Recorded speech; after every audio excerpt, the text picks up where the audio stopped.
If you're a podcast host, listen up, this one's for you. My name is Allie Jackson. I'm the host of Finding Mr. Height, a dating and relationship podcast that I've been doing for 4 years now, sharing my positive and practical approach to dating that's built on my own life experience. And I wanted to share another experience that I've had, my secret behind monetizing my show. It's called Red Circle, and I was just telling my colleague about how much I love their platform. With Red Circle, not only am I getting a seamless hosting experience, but I also love the support I receive in ad sales. It's not just typical ad sales either. It's targeted opportunities based on my show and my life. And the platform is super simple. You just set your preferences and Red Circle matches you with sponsors that align with your show. You can vet every opportunity and their platform gives you great analytics. More recently too, my Red Circle team has brought me opportunities outside of my podcast on social media to really augment the podcast partnerships, bring them full circle. I just can't recommend them enough. If you want to give it a try, go to redcircle.com to get your free trial. That's redcircle.com for a free trial. Today's episode is brought to you by Anthropic and their new AI model, Claude Pro. Get 50% off Claude Pro when you use our link, claude.ai/make it. That's claude.ai/make it, all one word, for 50% off your first 3 months. Now, on to the show. It is detailed beat by beat by one of Nick's childhood friends who grew up to become a filmmaker. Is that like a South Park episode or something? Or like a...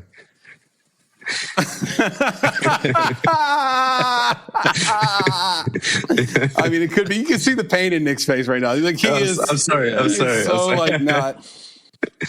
I will move on. No. It's a long time ago. Yeah, I mean, no, it could be an episode. Hey, God dang it, it's freaking.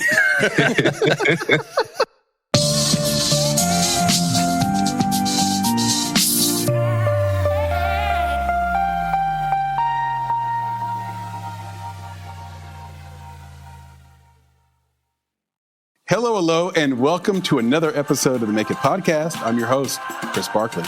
And I'm your host, Nicholas Buggs. What's up, man? It's good to see you again. It's good to see you as well. And on this journey with us, per usual, is producer Papa Bear. PB, say hello. Hello. There he is. And, of course, this time we have a guest with us, unlike last week. The one and only, the esteemed Hayder Hoozeer. Hayder, say what's up. Hey, how's it going? Thanks for having me. Well, it's our pleasure. I should have said the BAFTA award-winning Hayder Hoozeer before. You get it right. I should have got it right. Yeah. Off rip. So the audience understands like what we're about to get into.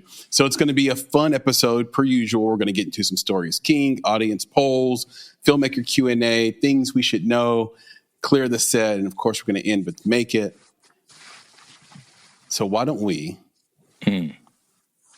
Hop right in. Well, you know what I should do before I hop in, because I'm trying to get better at this. Before we do Story is King, Hayder, I just want to tell everybody out there that is on YouTube to please take this moment to subscribe and like this video. It means a lot. It means the world to us, and it really, really helps. And this is actual work. We mentioned this in a few of our ad reads, guys, right? That like people don't understand that this is a small business. It's a small business. Like, it's a lot of work. Like, we work on this all day, every day. So you're not just giving a subscribe for nothing, right? If you like the work we're doing here, you like the guests we bring on, the real filmmakers that make the industry run and work from behind the scenes to in front of the camera, behind the camera, give us a subscribe and like. And if you're listening on Apple Podcasts and Spotify, to give us 5 stars there. Shout out to all those Spotify people. Nick, did you know we're up to 1,313 or something like that 5-star reviews on Spotify? No, it's beautiful, man. Like the numbers keep increasing there, and even same thing with the views on YouTube, like cracking in the millions every year so far. We're loving it, and I'll just add on to what you're saying. Hey guys, comment down below. We want to hear what you think about what we're saying, what our guests are saying, what we should do next. It's really appreciated if you do it. Yeah, and Hayder, this. Like, as a filmmaker, we're all humble, but we're also have a little, I won't say ego to ourselves, but we're confident. We have to be confident. We have to be hustlers in a way. I don't love that word, but like we have to have grit, I guess. You have to have a little bit of like ability to overcome all the negative, to do the positive in your life. And because of that, you don't always want to lean on other people for advice. You don't always want to like be that person who's going to comment and show the vulnerability of not knowing anything. Here, I just want you to know you're in a safe space at Make It. You can ask the questions. We respond to 100% of them, and there's definitely no judgment. We will answer the question legit and without any kind of like BS. So with that being said, okay, Hayder, you ready for some Story is King? Absolutely. Let's hear it. Let's do it. Okay, first things first, tell the audience what we should know you for and what you're working on now. Yeah, so my name's Hayder Hoozeer. I'm a British film producer based in London. I produced a film this year called Rock, Paper, Scissors. It's a short film. It's a fiction film based on a true story. And it is a war thriller about a young man and his father who set up a makeshift hospital in a bunker at the front line of war.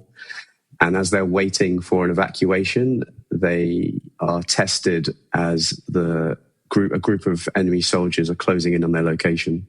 So it's up to our young protagonist to try and help himself, his family, his friends, and everything that they stand for.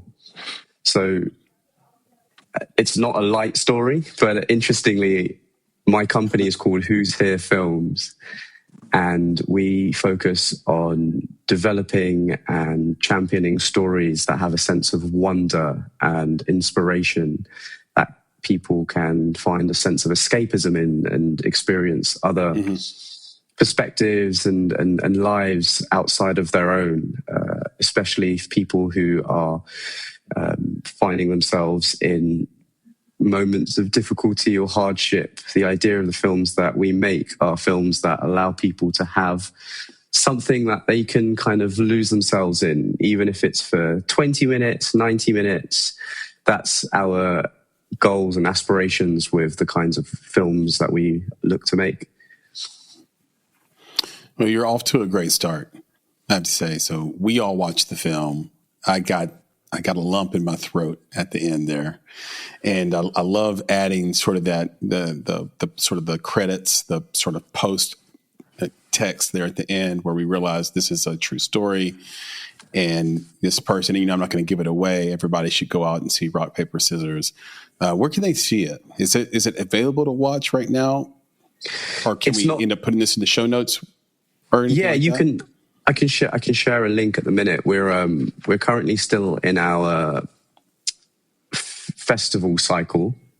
We are contending for the 2026 Oscars. So wherever your viewers might be, we'll be hosting a whole bunch of different screenings, not presumably, but in LA, London, New York, Denmark, interestingly. So there'll be a few opportunities to be able to catch the film.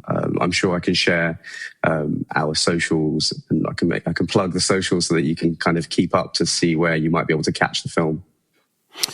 That's wonderful. We really appreciate it, and I think you got a good shot at the Oscars. I mean, the performance you get out of the lead, Alexander, I'm forgetting his last name.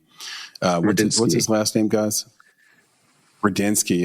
The performance you get out of Alexander Rudinsky, unbelievable. But everybody's good in it. Everybody is good in it. The cinematography is unbelievable. That's what I was what you say, did. Chris.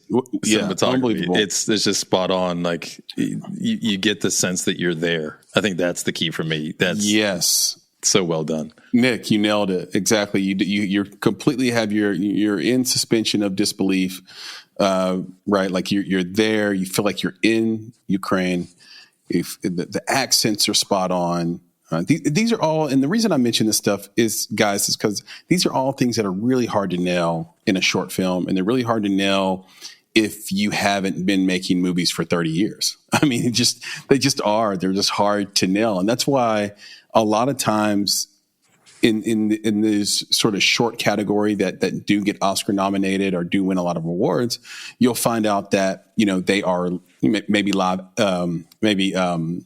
animated or maybe they're using marionettes, maybe they're using different types of animation and movement, or they're documentary shorts, right? It's hard to do it as a narrative sort of live action thing, and when you have limited resources. And Hayder, you just crushed it with this, and I'm like, even the production design and the props, the down to the Foley and the sound design. It was all just, how hard it is to get sound design right in an outdoor shoot where half of the movie or 3/4 of the movie's outdoors. Like, I know I'm glazing you a little bit here, but you deserve it. It was really fantastic. So kudos again. Thank you so much for all of those kind words. It's a labor of love from all of the different members of the team. It was put together by such an incredible group of people who, one of the biggest things I can say about them is that there was no ego on this production. And I think that is the secret sauce for our success with the filmmaking, is that everybody brought their true and honest self to the production, and they just smashed it with their different, you're talking about like the production design, the designer Shivani, she spent so much time researching it. The cinematographer Sunshine, she put together so many different types of ideas forwards that the director Franz Bohm kind of took on board in a way that really made it into a collaborative effort. And you talk about Alexander Rudinsky. What he is truly the MVP in this production, in this film. I think his own background and his story. We managed to bring him.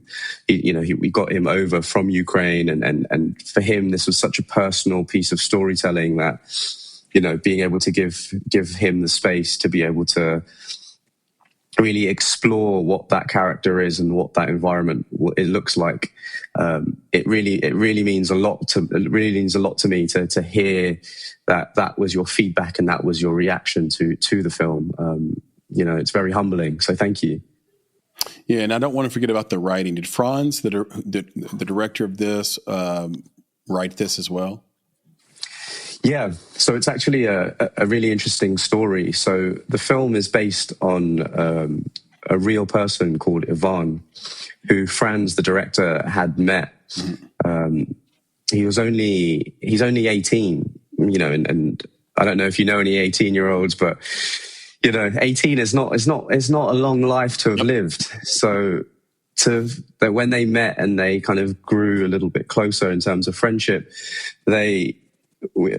Franz had learnt of this story that happened in this person's life, in Ivan's life, and it was just so obscene that this was something that he'd experienced and what had driven him to come.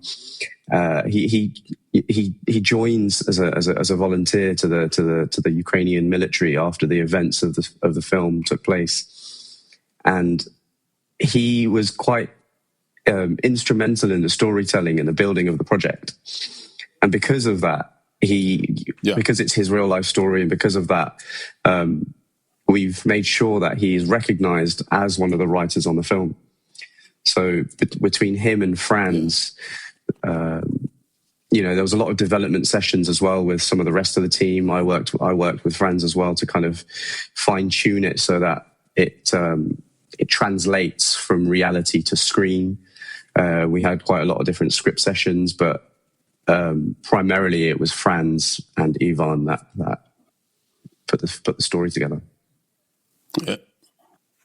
Yeah, kudos to them. And look, the way I've presented you so far, the audience might think that you just sort of rolled out of bed and made this film, but you've been in production roles and in film roles for many, many years. Been doing this for a while. Certainly cut your teeth on a lot of TV and film, in the past, including one of my favorite shows, Master of None, where you were the production secretary. So shout out to that show. And Aziz Ansari. So I just want to let audience know, like, you've been producing and doing this for a minute, and it did take some time for you to grow the skill. So with that in mind, what was the moment that you knew you wanted to live a life in the creative arts or in film? That's a really good question, because I think, firstly, film for me has been such a privilege to be able to say that this is now my day-to-day job. This is not like a hobby or a side hustle or something that, I've spoken to people before, when you talk about film with people who aren't in that type of, that realm or that sphere, they always kind of think to themselves like, oh, that's really interesting. That's really cool that you do that as a, what else do you do?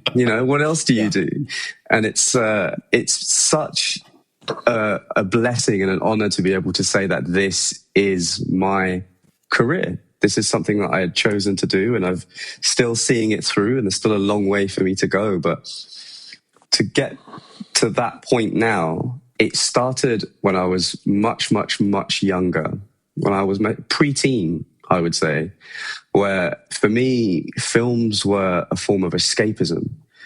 Like I would watch films and I would lose myself in these stories. And for me, it allowed me to be anybody else, like it allowed me to go and experience the world from the cinema, or from my sofa or from my bed when I'm watching it on my laptop, or, it's probably not the greatest way to watch films on your laptop. But the idea was that for me, I would say that film was a form of therapy for me. It really saved my life. And for what I have dedicated my life to now is to be able to give that back to the world. So I want to be able to create films now. And I've dedicated all my time, energy, everything into being able to create films that allow people to feel something different. Even if it is for just 90 minutes, even if it is for just 30 minutes or 20 minutes, the opportunity for someone to be able to experience something that isn't their current situation or their life, or even to enrich themselves. You see something in a film. I'll give you an example. I don't know if you know a film called Coco, which is a Pixar movie. It's an animated movie. Of course, okay. Yep. Yeah. And some might argue that it's a kid's movie, but, I loved it. I really enjoyed that film. Yeah, I watched that film years ago. Yeah. I watched that film years ago, and that really stayed in my mind subconsciously. I was in Mexico recently, as recent as over the weekend. I was there for business. And it just so happened to fall. I was in Guadalajara. Shout out Guadalajara, a beautiful place in Mexico. I was there during the Días de los Muertos, the Day of the Dead. And that whole experience is so incredible and so beautiful to be able to see the culture, the richness of that culture, to see how they celebrate the people that have passed, to see all the colors, the festivals, the music. All of that had come from seeing the film Coco. So I think as a filmmaker, I feel like it's so important to be able to present people with these opportunities to experience these different cultures, so that one day they have an understanding of what the world looks like beyond their bedroom. That's beautiful, man. Yeah, and you see, I got my sugar skull right over here, right on the wall. Just listening, Nick is pointing at the Lego placards behind his back here, and he's pointing over his left shoulder, or actually, it's his right shoulder, left for me. Yeah. But the sugar skull is inspired by Coco, and that's the thing. I think that's what Hayder's getting at, is that film on any size screen, it does let you experience things, feel things, and it helps you as a creative even create things, because all creation is inspiration. So if you can deliver that inspiration through your art, it's amazing, right? So yeah, I was inspired by Coco as well. Yeah. Incredible. I always talk about my favorite film being The Princess Bride. And the reason why is because that movie introduces a lot of ideas to a young person. First of all, it has every type of storytelling all wrapped up in one movie, one film. But also it's like when you grow up where I grew up, like in the South here in Tennessee, before I traveled anywhere, it was like the world wasn't a very big place, right? Or it was a big place, but you didn't know anything about it, right? You just know about your world. And then you watch a movie like that and you're introduced to the possibilities. And I think that's why film is easily the best storytelling and entertainment medium humans have ever created. You mentioned what film did for you in your life. Can you describe your childhood to us in 3 words? Just to give us a sense of how it saved you. Yeah. I think I would say, if I was to pick 3 words, let me do one by one. So I'd say the first word, I'd probably say difficult. And I'm sure many people. Okay, as you go. Yeah. And I say it universally because I presume that difficult can be something that's relatable for many people. So difficult is definitely one of the words of my childhood. I would then say inspired would be the second word. And the third word I would say about my childhood is, I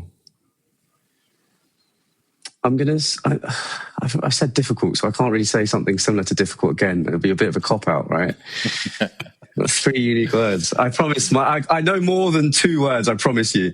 The vocabulary extends beyond just 2 words. Just say the third word needs to be the first word that comes to your head now, right? Just to say the word that you want to say. What pops into your head? Okay, 3, 2, 1. Traumatic. There we go. To me, that's the honest answer, and I love that. Exactly. That's okay. And I think there's a lot of people in the audience that can definitely, you talk about relatable with difficult. I think traumatic can be incredibly relatable. As well. And Chris, I'll also just say too that there's so many levels of that, right? Of trauma, and we all interpret trauma in different ways. And now that we're all older, I'm sure we've all had that little conversation. We're talking to somebody about something and we do something or say something. And then either we or someone around us makes the comment, childhood trauma. Yeah. It's just trigger. Yeah, but there's levels to that, though, Nick. There's levels. Exactly. But who hasn't had trauma, Yeah, exactly. No, There's levels and there's levels to us, right, as well. People haven't. What we go through. Yeah. Yeah, and we appreciate you sharing, being honest with us on that. Just like, I know if the trauma, I'll just say it, we research everybody really well, so we understand a lot of this stuff, and understood that about you before you came on the show. And it's like, it takes a lot when you actually go through abuse and trauma. It takes a lot just to say the word trauma out loud. So we think that's incredible. We appreciate you for that. Well, the key is that he's gotten beyond it. Yep. Yeah. And I think what's important to mention as well is... And look... Yeah, I think what's important to mention as well is I think, a lot of people tend to think of it as like a negative or like something that might hold them back in some way. But, being able to seeing it from the other side now, kind of coming through it, everybody kind of goes through something through their lives. But I think the key thing is when you look back at it, to see how far you've come and also how that shapes the kinds of, your personality, your point of view. And in my case, using that to kind of funnel my understanding of creativity, my understanding of storytelling. I love the idea of melancholy because you can't appreciate, if it was Christmas every day, you wouldn't appreciate it. So the idea of being able to understand that Christmas comes 365 days after the previous one, you have to kind of live through all of that until you can enjoy it again. So I think it's really trauma is something that we should definitely not shy away from when we speak about it, because it's something that isn't anything to be ashamed of across any kinds of format. It's Chris, we just came up diversity as well, right, Nick? And I was going to say he just came up with the name for his Christmas movie. Waiting for Christmas. Waiting for Christmas. Does it have a dog in it? Well, there has to be a dog. You know? Yeah. Oh, I love it. I like it. I'm going to write that down. Waiting for Christmas, and like to me, it's an argument for diversity, because like if you don't have larger people, you don't know who's smaller. If you don't have tall people, you don't know who's short. Yeah. If you're not in the car driving 55 miles per hour, you can't tell what's standing still. You can't tell that you're even moving. Right, and if you don't have chocolate, you don't know if you have caramel. I get it. I understand. Yes. That's it. That was my prison nickname, Butter Pecan. They used to call me that in the slammer. I thought it was Butter Pecan. No, they would be licking their teeth, licking Butter Pecans coming. It's like that. Have you seen that skit? The NFL player names when they come up with a skit with is it Key and Peele? Yeah. Key and Peele, hilarious. But a pecan sounds like NFL. You got to have an apostrophe in there somewhere. Hey man, if I really did have to go to jail, I'd be like Ed Norton in 25th Hour, man. Hey man, I couldn't get out of it. Come make me ugly. They could try too. I don't know if they succeed, Papa Bear. I don't know if they succeed making me ugly, but look at you. Look at you.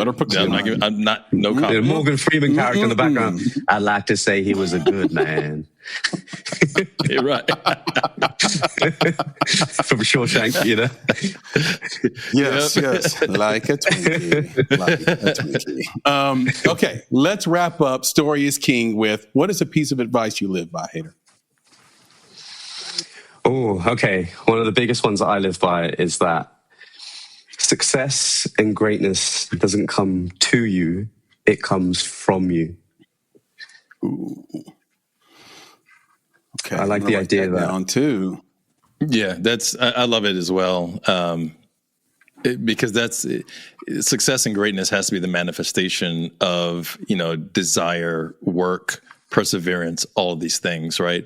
So even if you're given something, like, even if someone were to give you like $1 million, someone could say, well, you're successful. No. You just have $1 million. 1 million. Right. Yeah. That's not success, right? Success is the thing that comes from you that you've done with your hands, right? It's like the thing that you put your work and your life and your heart into. So I love that because no one can give it to you. You got to earn that. Yeah. How many times have we seen like a Nepo baby that has all the resources in the world, but doesn't do anything well? And acutely realizes that they don't need to. That's the shame of it. They know they don't have to do anything. Like, it's like, okay, cool. All right. Yeah. But I think for guys like us, it really makes a difference to go out there and be able to put your name behind something and be really proud of it, right? That's the idea. So I love that. Why don't we transition right into some audience polls, Nick? That sounds good. It is audience poll time. This is, we like to reach out to our people out there and find out what they're thinking. And this audience poll is kind of interesting, and it actually touches on something that Chris mentioned earlier about the Oscars and who tends to win in the short film space. And it's a simple question. Really? Oh yeah. Very, Chris, we have a way of tying these things back to the other things that we're doing. Yeah, man, we're just connected like that. But the question that we asked, exactly. And for young folks out there who don't get it, that's that Twilight Zone, and isn't that crazy that we got to explain this stuff to people? Yeah, they'll do a reboot of that at some point. Don't you worry. Oh, 100%. You'd be surprised what you have to explain. Like, I think you have to explain right now. You might even have to explain tape cassettes. I think you might have to explain APAC. Well, you got to explain one. Like you and I will say, "Man, you got to watch that game tape." Yeah. People are like, "Wait, what are you talking about? Tape? What is this tape?" Right. You might ask an athlete to go get you game tape. Might bring you back something to wrap your ankle with. Exactly. Go get that game tape, bro. Go get the game tape. Right? Like we're old. No. We are seasoned. You know, the season, yeah.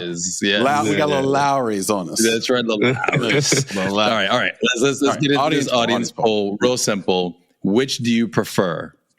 Documentaries or narratives based on real stories?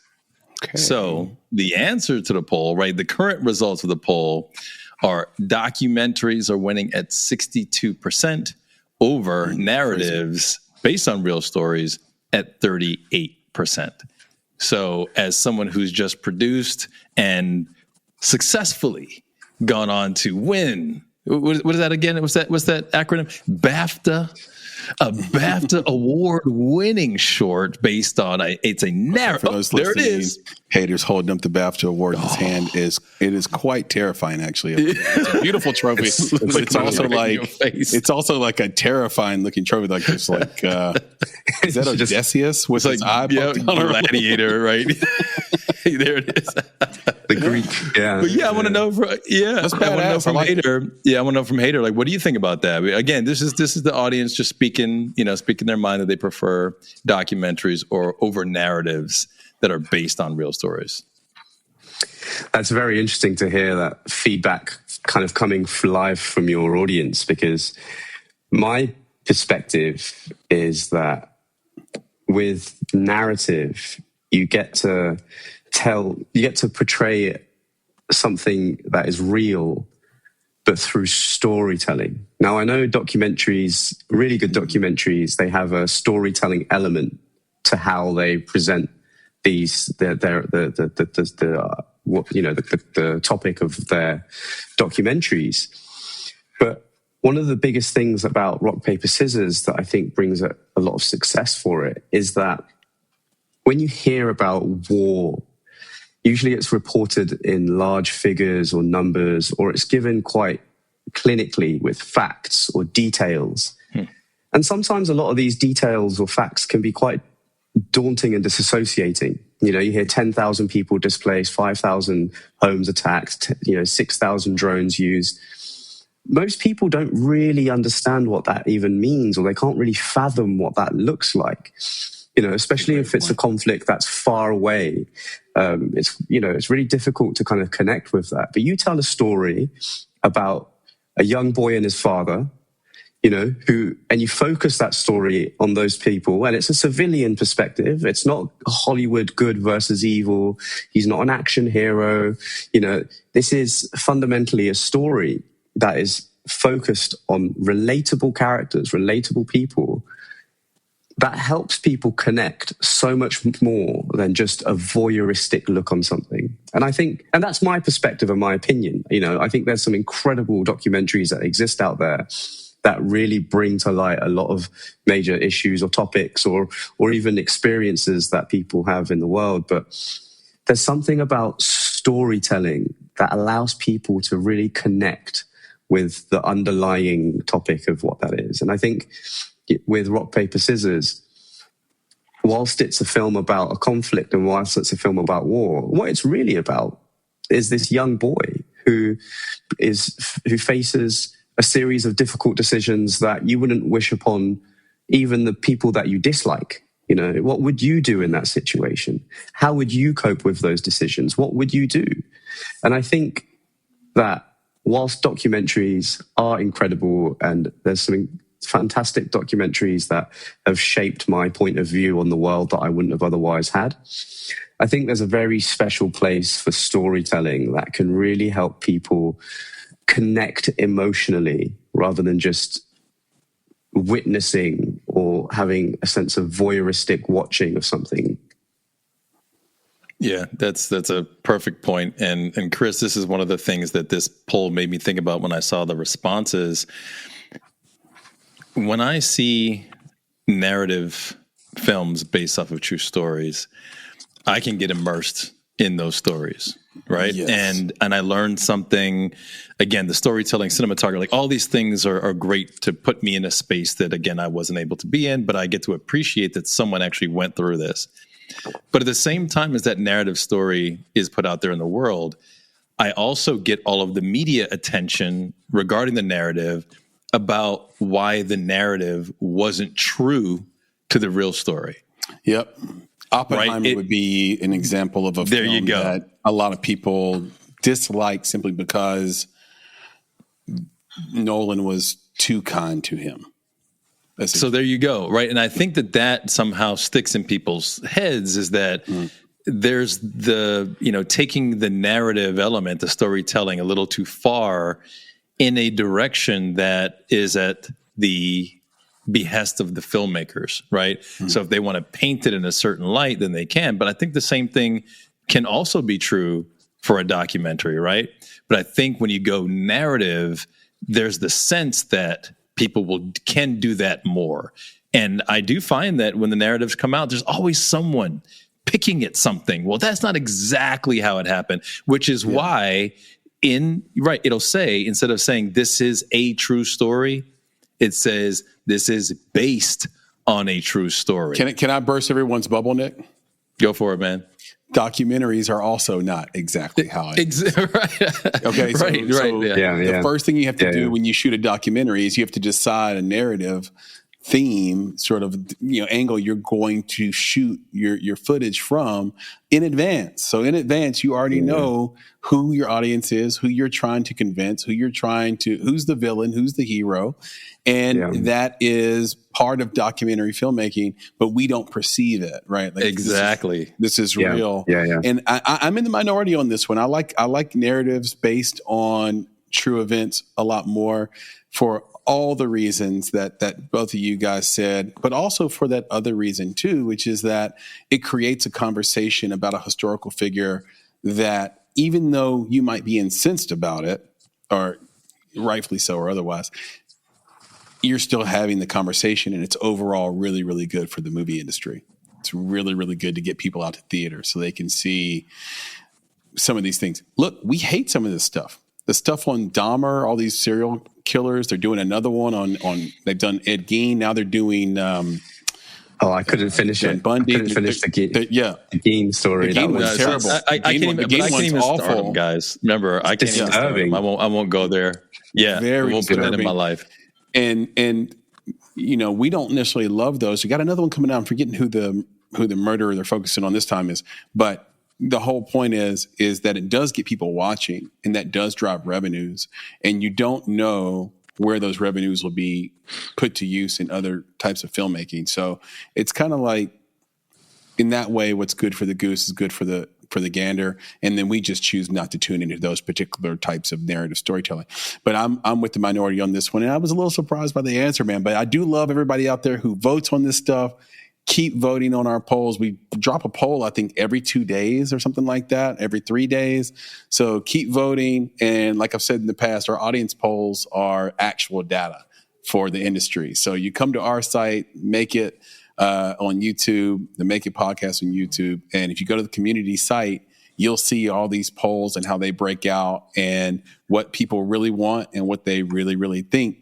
And we've been right or I won't even say us. It's been the audience has been right, and it's sort of predicted the future, and we knew the future before it happened. Like times where we've put a poster, Hayder, we put a poster and said, "Are you excited for this movie based on the poster?"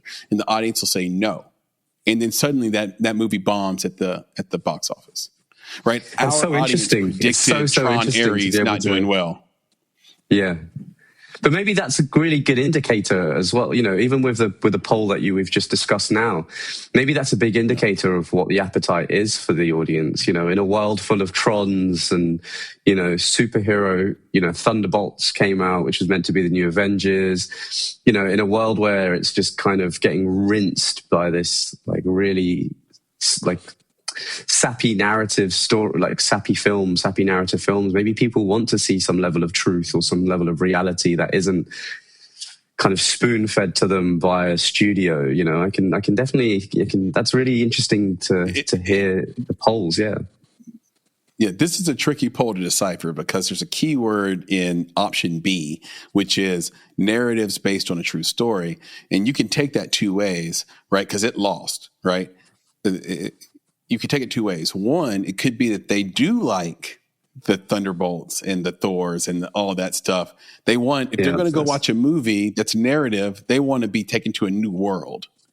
They want to go to the world of weapons or sinners or, still those are really big surprises here, right? Black Panther was definitely a documentary. I believe that there is a Wakanda out there somewhere.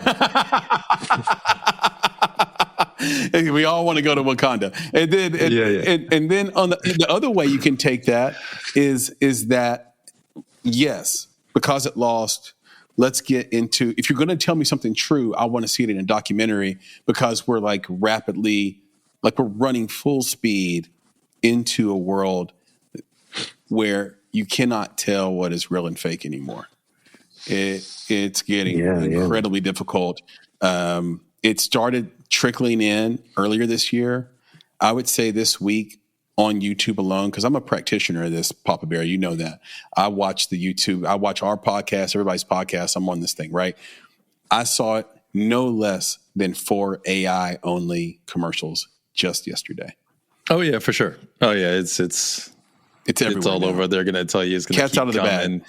Oh yeah, it is. And super shiny women. Yeah, some of us have a discerning eye. They're all shiny and shit. We got a discerning eye, bro. We're like, nah. Yeah. And some of us out there, accept it. It's just a commercial. So sell your thing. It doesn't matter if it's AI or otherwise, because I didn't have a connection with those people on screen anyway, so it doesn't matter. But I think it's just the idea that, like you said, Chris, you just never know what's real anymore. For me, I prefer, they're talking about what is it? The Coca-Cola commercials that are going to be coming out. Justine Bateman responded that she said Coca-Cola, not the real thing. But here's the thing: for how many years now have we been watching animations from Coca-Cola? Right? Why do we care whether or not that's an AI animation or some other version of animation? It's still animation. We don't care. Right, we don't. The main thing is just when they try to trick us, that's the part that's bothersome, where you put an AI person and you expect us to believe that's a real person. Like, that's nobody's that shiny, bro. What's really interesting about what you've just said is exactly the discussion around AI right now, is that there was a Toy Story was and I, we might need to fact check this, just so I'm just going to say it confidently, but I might be wrong. But Toy Story was one of the first. Toy Story was one of the first films to be recognized in the awards circuit for animation, because prior to that there was this huge argument around not animation, CGI. That's the key word here. There you go. Yeah. Toy Story was one of the first films to be recognized in the awards circuit as a CGI film, because there was this huge conversation, similarly to how we're talking about now in the AI space, is should you be able to win an award as an actor for a role that you did as a CG character? That was a discussion back then when CGI first came into the loop, into the conversation. There was this whole conversation about, oh no, CGI is going to come and take all the acting jobs. Everything's going to be CGI. They're going to start changing everything. Should they be celebrated as real actors for doing CG? Should they be awarded for those things? CGI is going to replace everything. And the reality is that CGI is a tool that filmmakers can then use and deploy to be able to create more fantastical storytelling, more fantastical worlds, or even to be able to achieve certain narrative effects that help tell the story better. And I think there'll be an element of this with AI. I think same with animation. Animation didn't replace actors. CGI didn't replace actors. I don't think AI will replace actors. There'll be categories for them. They might act opposite them. But I think because it's emerging technology, would you have known if Coca-Cola didn't say that was an AI video, would people care? No, I don't think people care right now, except for like the rage bait it is on the internet, right? Yeah, that's it. And actually, and that's it. That's what it comes down to. But I think the difference between CGI and AI is the democratization of AI, right? It's supposed to be in everybody's pocket, everybody's hand. It's supposed to be super simple to create things. Whereas I think all of us in this room if someone said, hey, why don't you create me a CGI character? Like, no, bro, like it's going to take me years to figure out how to work that software. And that software is $10,000 a minute. Yeah. I'm like, no. Yeah. But now they're just like, nope, AI Remember for the everybody. CGI engineer we met at Technicolor, Nick? In LA? That dude was like a quant. He was like... but all 32 like cameras. MIT... I'm in. He was a nerd. Yeah, he was a genius, man. Like, I'm like, dude, yep, it's going to take me a minute to be that guy. Yeah, exactly. So now I think that's the difference is that now everyone can do it. And then, I do dislike some of the conversations, I have to put it out there where people are like, do we even need musicians now that we got this AI? And what they're doing is they're playing a song that was written by a human. They just redid it with AI. Or it's like, well, that's a bad argument. You just like you're bouncing to the song and you're singing the lyrics that a human wrote.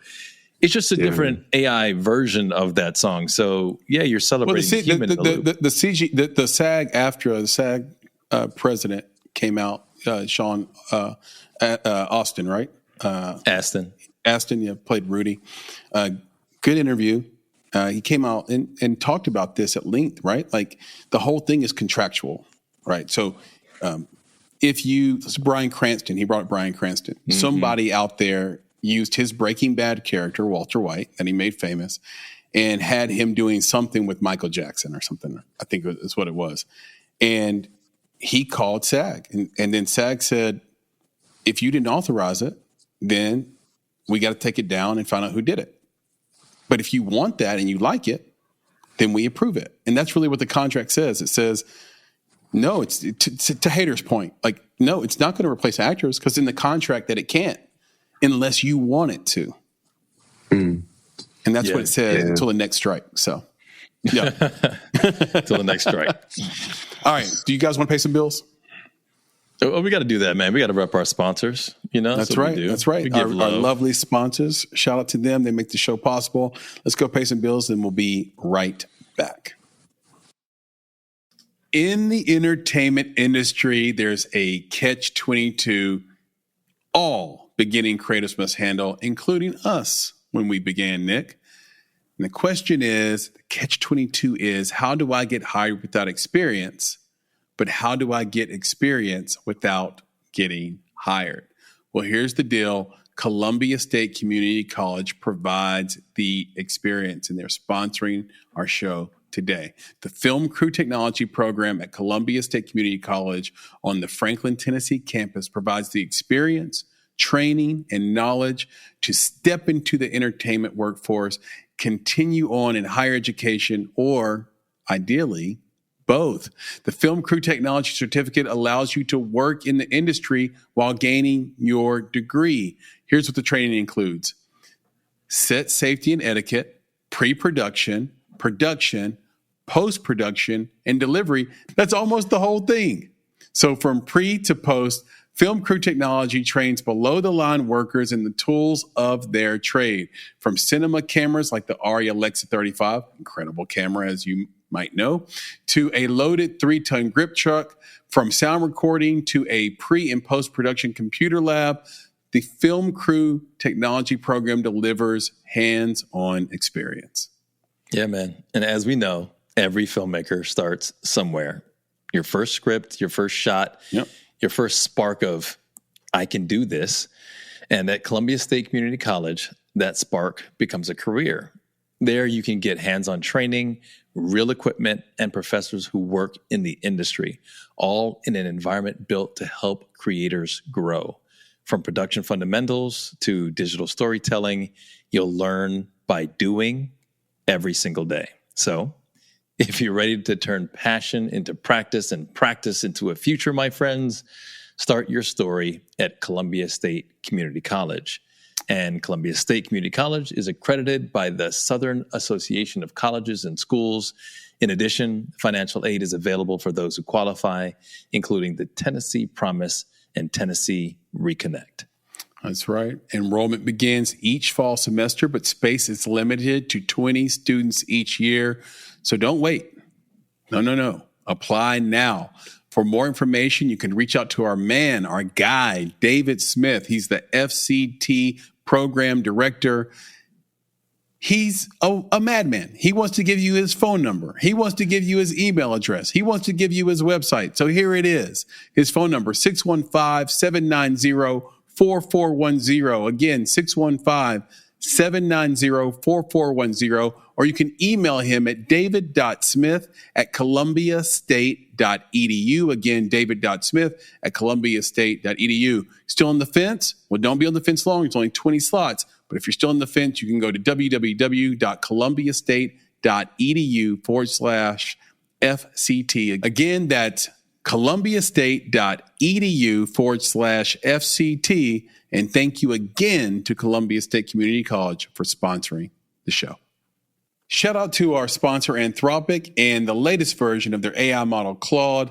Claude's internal and external research capabilities go way deeper than basic web search. Think comprehensive, reliable analysis with proper citations for clients, turning hours of research into minutes. This is especially great for producers out there if you're producing film and researching, or storytellers. My favorite part is that it connects to other productivity apps on my phone. So now it's this high-end assistant and taskmaster in my pocket. You can even connect Claude to your professional tools like GitHub, Jira, HubSpot. Notion is a huge one. Google Workspace, of course. And watch it become your command center with context for all of your work. Claude is the AI for minds that don't stop at good enough. It's the collaborator that actually understands your entire workflow. And here's the big part, Nick, and thinks with you, not for you. Whether you're debugging code at midnight or strategizing your next business move or your next film, Claude extends your thinking to tackle the problems that matter. Right. So whether you're crafting your next short, pitching a feature, or even polishing a festival-winning script, you need a creative partner that never runs out of ideas. And Anthropic Claude is that partner. So with Claude, filmmakers get instant story development, smarter research, and production-ready breakdowns from character arcs to shot lists. It helps you rewrite faster, collaborate better, and get back to what matters most, of course, the art. So if you can imagine it, Claude can help you make it. 100%. So if you're ready to tackle those big problems and, as Nick says, make it, sign up for Claude today and get 50% off Claude Pro when you use our link, claude.ai/make it. That's claude.ai/make it right now. That's 50% off for your first 3 months of Claude Pro. That includes access to all of the features mentioned in today's episode. That's claude.ai/make it to get 50% off your first 3 months. Now, Nick, back to the show. And we're back. I like that. We are back. And I think it's time that we hop into some filmmaker Q&A. With just stay with you, Nick. I just realized, like, the way we have this show set up, it's like you have this massive responsibility in the middle of this show. Like, you do a lot of heavy lifting. Like, this is like a lot of Nick at one time. This might be more Nick than we need. I don't know, man. I mean, can you ever get enough? You know what I'm saying? You know what I'm saying? Yeah, you can't get enough. What are you talking about, man? You can't get enough. You know, it's like once you pop the top, you know, you can't stop. Once you pop the top, you cannot stop. Okay. All right. So we're going to do it. Yes. Film Q&A. We're going to do some filmmaker for the Q&A. People, for the filmmakers. Yeah, and we're going to let them know. So this one is a little bit different from the last couple that I've done. When I've done some parallels in the industry to some things that our filmmakers have made. But you know, again, Chris, you mentioned that we do our research, right? We look into not only just the family history, the life history, the personal history, but we also look into, of course, the career history. And I know that, Hayder, you've had a lot of different roles, and I'm back in to the Reddit circle these days. Like, I'm back in that community again. I took some time off. I'm back in. And what I see a lot in there is people asking about, like, how do I get in to the industry, or like, what's the best first role that I should take? And one of the things that I saw with you, Hayder, is that you've done a lot of roles. And I feel like there's a progression with these roles as well, to getting you to where you are today. And I think this would be a great opportunity just to ask some questions about those specific roles, what you learned when you were in those roles, and I think generally like how they helped you, right? Helped you move forward. So the role that I want to start with, because even I'm a little bit confused about this one, is the role of a runner. Like, what is a runner, and what did you learn being a runner? No, it's firstly, that's a really great question, because I would say that the runner is one of the most entry-level roles that you can do on a film set. And I don't think it's limited to a film set, depending on what your aspirations are, because you could be a runner in a post-production house. So if your aspirations are something to do with post-production, like editing or VFX or anything like that, there is a runner role in post. There is a runner role on set. There is a runner role for the production office. It's quite a universal role because it is an entry-level role. Now, I couldn't recommend being a runner more. It was one of the first things that I did. And at first, on surface level, I'll cut all the BS. You are making tea or coffee. You're carrying people's bags. You are moving things around on set. If they want to shoot something this way and then they want to turn it that way, you need to clear. You're the person that clears all of that stuff, all the chairs and everything like that. You're interacting with the crew, and that gives you access to all the crew. Maybe you're helping the camera department, or you're helping the art department, or any other different roles. You might be helping the director personally, or the cast.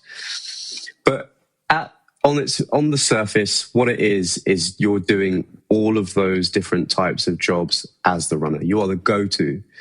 And it takes a lot of grit to do that, because it's not glamorous. Sometimes you could be a runner driver. I've had some runner roles where I've driven a van to the coast, and the van has a liquids-only toilet in the back, and it is the only toilet for miles. And let me tell you, when the rules aren't followed for the liquids only, that is on you to solve that problem. Ooh. So it is not great. People expect you to do everything, but let me tell you something. Because it's entry level, you kind of have to grit your teeth. You have to smile through it, because the good part of it is such a privilege to be able to find yourself on a film set. For anybody that has never found themselves on a film set, it is magical, because everybody is there for the film. Everybody's there to pull off all these different elements, all these different things, the lighting, the camera, the set design, the cast, the sound. All of those people all turn up for the 30 seconds of just pure silence. The camera's rolling and you go. Everybody gets into that moment.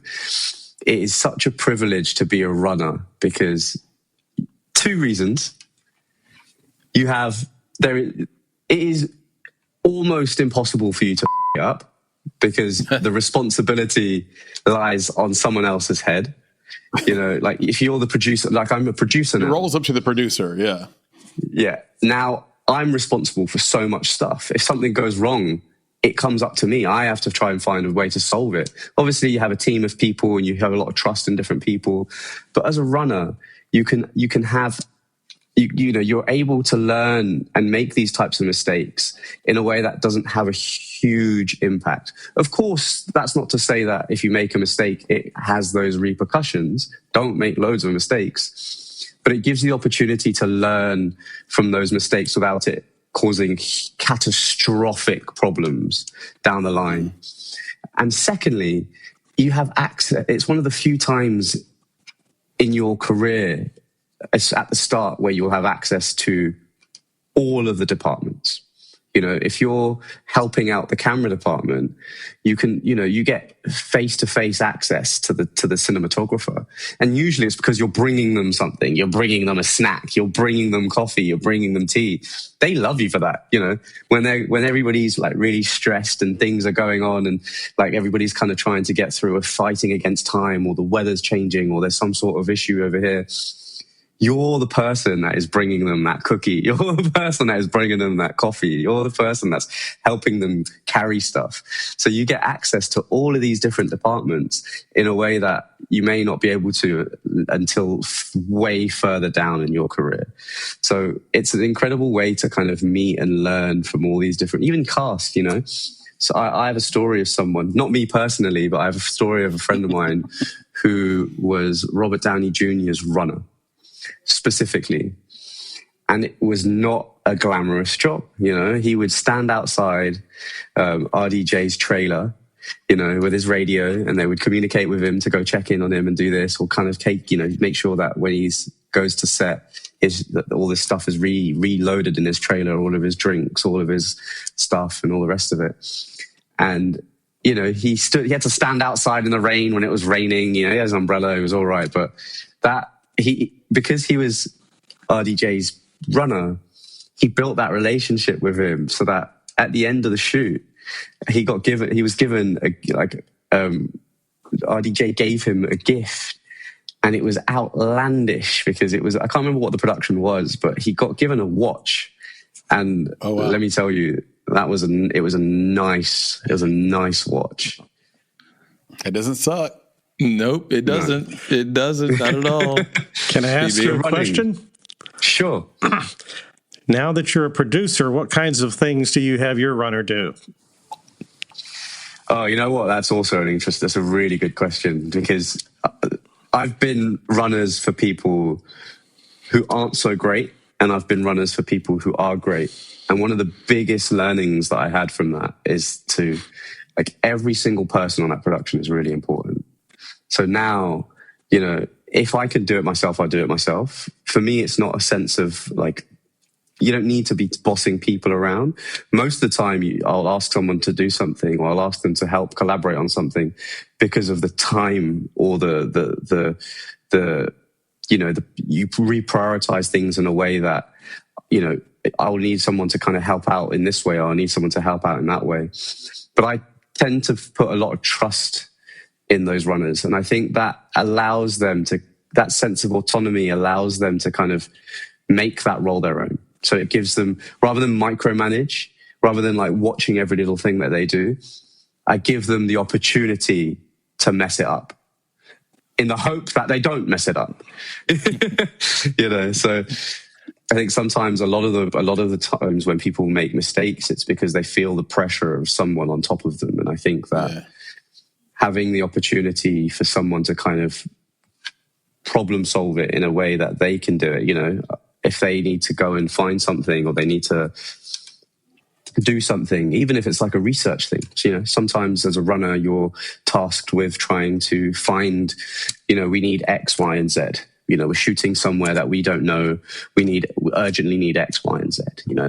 They go find it, they'll build a list and all the rest of it. So giving them some level of autonomy, I think, really helps bring out the best in people. Yeah, 100%. That's perfect, okay. man. Thank you. Yeah.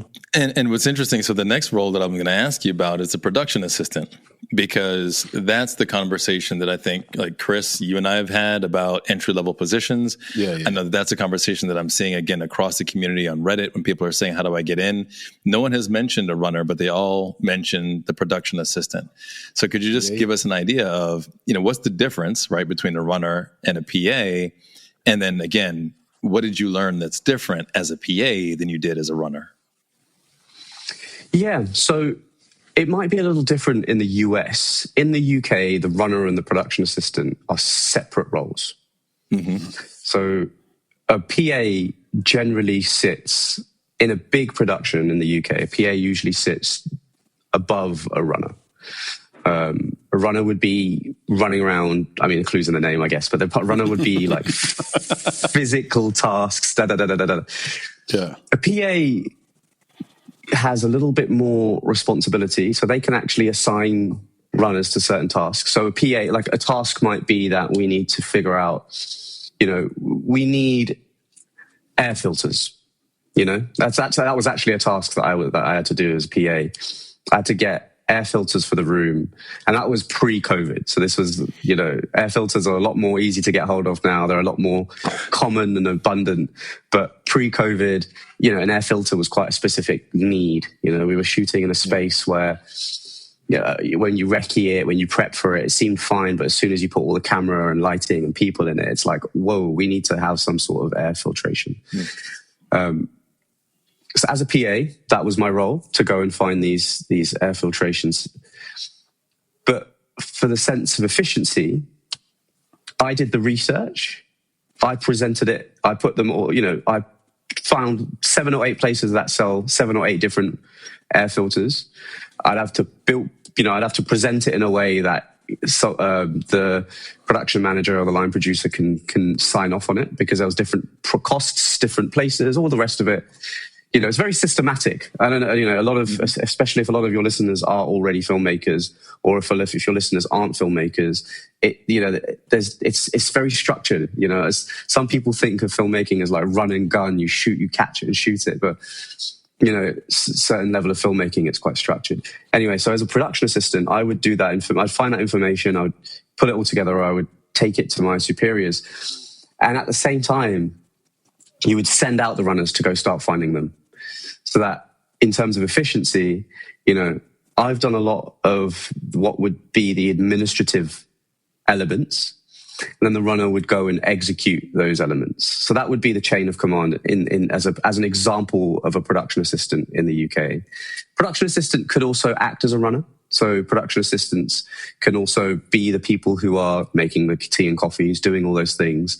They fit within the realm of that. But I would say that the production assistant, as you can tell from that example, probably has a little bit more of an administrative involvement. They might use their laptop a little bit more. They might have to have a little bit more of those types of skills in that level of problem solving.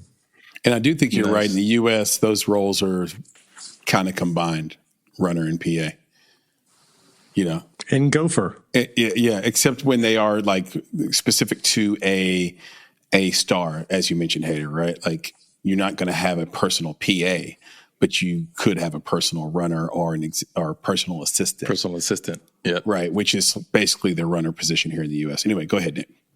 Yeah, and I think that's great. We're seeing that development, and I think what's really cool about this is that, again, Hayder has done this, right? He was a runner, then he was a production assistant, and then there's 2 more levels that I want to talk to, right? So the next level, you actually already mentioned it. You talk about production management, right? So I think that there's another role in there that I saw that you've played, which is like production coordinator, right? But there's like production, you get the runner, the production assistant, and I just want to learn more from you about what is the role of the production coordinator and production management.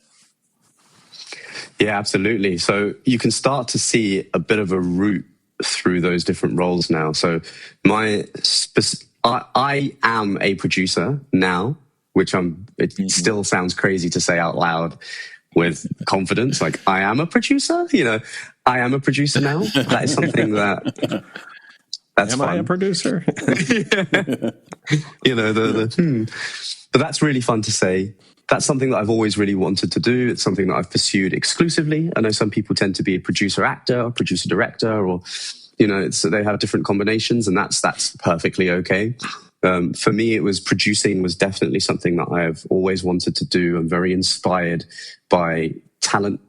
One of the things that that really inspired me is, you'd meet directors or you'd meet cinematographers and you'd meet screenwriters. And one of the greatest things as a producer is that you can work with all of them. There's not really any kind of real competition. Sure, there's competition with other filmmakers, producers, but my perspective is that I want to creatively collaborate with those people. Some films you see that there's only one director or one cinematographer, and directors don't ever get to work with other directors. cinematographers might not get to work with other cinematographers. But one of the greatest things about producing is that if I'm inspired by the way that you speak or your creative ideas or this, that, it's like, cool, I want to work with you. So with that being said, there is no real straightforward route to producing. But when it comes to the building those roles, my entry into filmmaking, I don't come from a family of filmmakers. I don't have any kind of, I kind of clambered my way into filmmaking through running. But if you want to be a producer, this is one of the routes that you can take. So going from a runner to a production assistant to a production coordinator to a production manager, these are all roles within the production team or the production office. And the production coordinator sits below the production manager. And what that person does is they tend to run the day-to-day of the production office. And what that means is you've got runners, you've got PAs, production assistants, you've got a production secretary or production secretaries. Depending on the size of the production, you might have assistant coordinators. I'll talk about coordinators for a minute, but what that role does is you will then look after, you'll start to look after some of the other departments in terms of their movement, where they might have to be. You work with their department's coordinators. You start to kind of set up, if there's meetings, production meetings, you start to set that up. You are the communicator to the entire production too. So usually, the call sheet for each day usually comes from the production coordinator. It's obviously signed off by a whole bunch of other different departments, but generally speaking, you are the coordinator of the production office and the production team. The production manager sits above that, and they tend to work more closely with the producer, the line producer, and they tend to hire and fire the people. They tend to work with the line producer to kind of have oversight in terms of budgetary. You start to move in the more into away from the physical nuts and bolts to the more, for lack of a better word, management of the nuts and bolts. You tend to kind of look after more of, and also there comes a point where you start to look after more of the people as well for those productions. So that could be making sure that, if there's any kind of, because it's also a workplace. People tend to forget that when you start to make films exactly right. Professionally, you start to, you need to get paid. Someone needs to help work with you to get paid. Maybe you have certain needs that need to be met, or you have HR level of issues, or you have certain things that, some people have families that kind of overlap into their workspace. So sometimes a production manager might work with those people to set up schemes that allow for you to have a creche or a nursery on a set, so that people who are parents get to have childcare, or, that's when you start to kind of delve into the realm of looking after the people on your film set and making sure that they all get paid on time, or making sure that they're looked after, or, you start to kind of, it gets into, you can start to see how it moves from making the coffees and helping people carry stuff to then working with the problem solving of like finding things like building lists, like speaking to other. You can start to see how it's kind of moves through the ranking system. And just to kind of finish that, just to wrap that up, that you can move through those ranks as you build more and more of your experience, but you have to ask for it. That's the biggest thing in film, in the film industry. And I think, that's one of the biggest pieces of advice I would give to your listeners, is that no one's going to give you a promotion. No one's going to give you a better opportunity. The reality is you're saved in someone's phone book as that role. Like if you're a really good runner, that's what they're going to put you down as on your phone books. Yeah. People are going to call that. They're like, I need a runner. This person. So, it's down to you to hustle to get, you do a few runner jobs. Maybe ask for a production assistant role. You do a couple of production assistant roles. Maybe ask if you can be more involved as an assistant coordinator, or as a production secretary is a role that we didn't speak about. You have to ask for it. No one's going to give you that promotion. You've got to, and if you don't know that role well enough, ask for it and go learn about it. Yeah.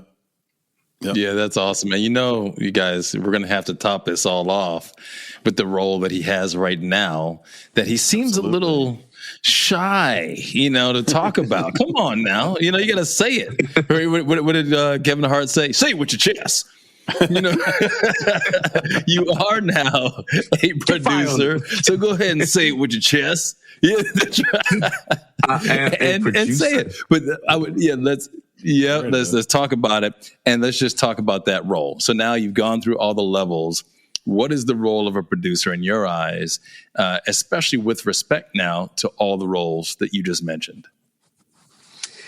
Yeah, producing is such a privilege to be able to do, because I've had those other opportunities where I've learned about filmmaking from the ground up, being involved in those opportunities, with those roles, working with different types of people. I think producing is such an incredible opportunity, because producing goes beyond just the nuts and bolts of filmmaking. I think what a lot of people might not understand, especially creatives like directors or screenwriters, and actually probably a lot of average Joes who may not know a lot about filmmaking and the process about it. Producing is working with the creatives to help develop the story. One of the ways that I like to work with creatives as a producer is I am your first audience member. I'll tend to work with the director, and we'll have healthy challenging and healthy conflict to try and understand what is your intention as the creative, as the storyteller, and how do we make sure that that your intention is executed in a way that the audience is picking up on that. If there is room for misunderstanding of what if this is what you're trying to achieve and this is how it can be interpreted, how do we work it so that what you're wanting to achieve is exactly what is delivered to the audience on screen, so that they can receive what you're trying to communicate. And that starts from the very early stages of development through the script writing process. We'll do sessions. We'll figure out how do we get the best out of what you're trying to do? And how do we make sure that by the time it reaches them, that's what you want? Because there's different ways, sometimes what you might have in your mind may seem like it just makes sense. Like, yeah, of course, that's what everybody's going to think, because that's how I think about it. But then when you start to kind of work it through, that's when the idea becomes more than just the screenwriters, more than just the cinematographers, more than just the director's idea. That's when it starts to become a film that then has other collaborators. And then it gets into the process of the actual filmmaking itself. Even before that, you have the whole financing and the building of the project. Unless you have people who are very wealthy that pay for it themselves, part of the producer's role is to take that project and to then try and find people who will help build and collaborate on it. That might get with casting, or might come with trying to find distributors that help build the project so that it can have value. So it's no longer just an idea that's a creative idea in someone's head. It becomes something that is for somebody. It has an audience. It has a lifespan. It has something that is more than just a film on a hard drive somewhere that you're really proud of. It becomes something that gets seen, And there's the nuts and bolts for filmmaking, which I'm sure a lot of people have an idea of what that looks like. It's like you're the father of the production. So when there's, you build the sand pit, you put the sand in, you find the people to bring into that sand pit, and then you give them the opportunity to play. Then they build the film. The cinematographer has these, the conversations with the director to try and make sure that they're on the same page of what they're trying to achieve creatively. The sound designer, the composer, And for me, what's really important for me is to be able to start that early so that everybody is on the same page. You know, that there's cohesiveness. Cohesiveness across the whole project. You know, you don't want to bring your composer in at the very end of the project. You know, if you bring them in at the very start, you can have the discussions about what references you might have. What is it that you guys are thinking, and like, how do we make this film as potent as possible? With Rock, Paper, Scissors, one of the greatest things that we had is we brought the composer with us onto the location recce's. We brought the sound designer onto the location recce's, and those conversations, as weird as that might sound, why do they need to be there? They're not going to be there on the day. But as weird as that sounds, they start to understand the landscape of the storytelling. They start to understand the ideas of the other creatives, and they can then build the soundscape and build the music that helps amplify that. And I'm sure you've probably seen with the film, some of the music and the sound kind of almost blend together, you know, with, you know, that we use this like horn that sounds like an air raid siren, but it's not actually an air raid siren in the film. It's kind of psychological air raid siren, but then it builds tension because it actually mixed in with music. And what that does for the storytelling and for the picture, for when you're watching it, it helps amplify that tension. So I think one of the greatest things about producing is being able to facilitate that and create the space for them to do that. And then there's the biggest thing that I think a lot of people don't realize about that producer's role is what comes afterwards. So once the film has been made, once the film has been edited, once it's been polished, once it's been created, it's part of the producer's role to help give that film life. You know, be it through a film festival circuit. One of my roles is to, you know, what I did with you know, I use Rock, Paper, Scissors as an example because it's probably the most successful film that I've done. You know, you look at all the different film festivals globally. You look at the lists that the Oscars put out, that the BAFTAs put out. You see the recognized film festivals. You build a strategy around that. You see what festivals. You look at each one. You see which one where that your film might resonate well with. You know, if it's a film that spotlights, I don't know, female storytellers or female directors. You know, our film was directed by Franz Bohm, who is not female. That might not have any success in that film festival, you know. Or if it's a film festival that looks at horror films, for example, our film won't be very successful in that film festival. So part of that process is to try and find and make sure we submit to the correct festivals. You know, we've been to over 23 film festivals worldwide, from New Zealand to St. Louis to Germany to France to Ukraine to Mauritius. You know, the film has traveled. You know, I'm very humbled by that, but it's traveled so far and wide, and you get to the opportunity. Some of those film festivals will cover your accommodation and your flights. They'll bring you over there. Yep. You have the opportunity to win awards. So the film becomes an award-winning film.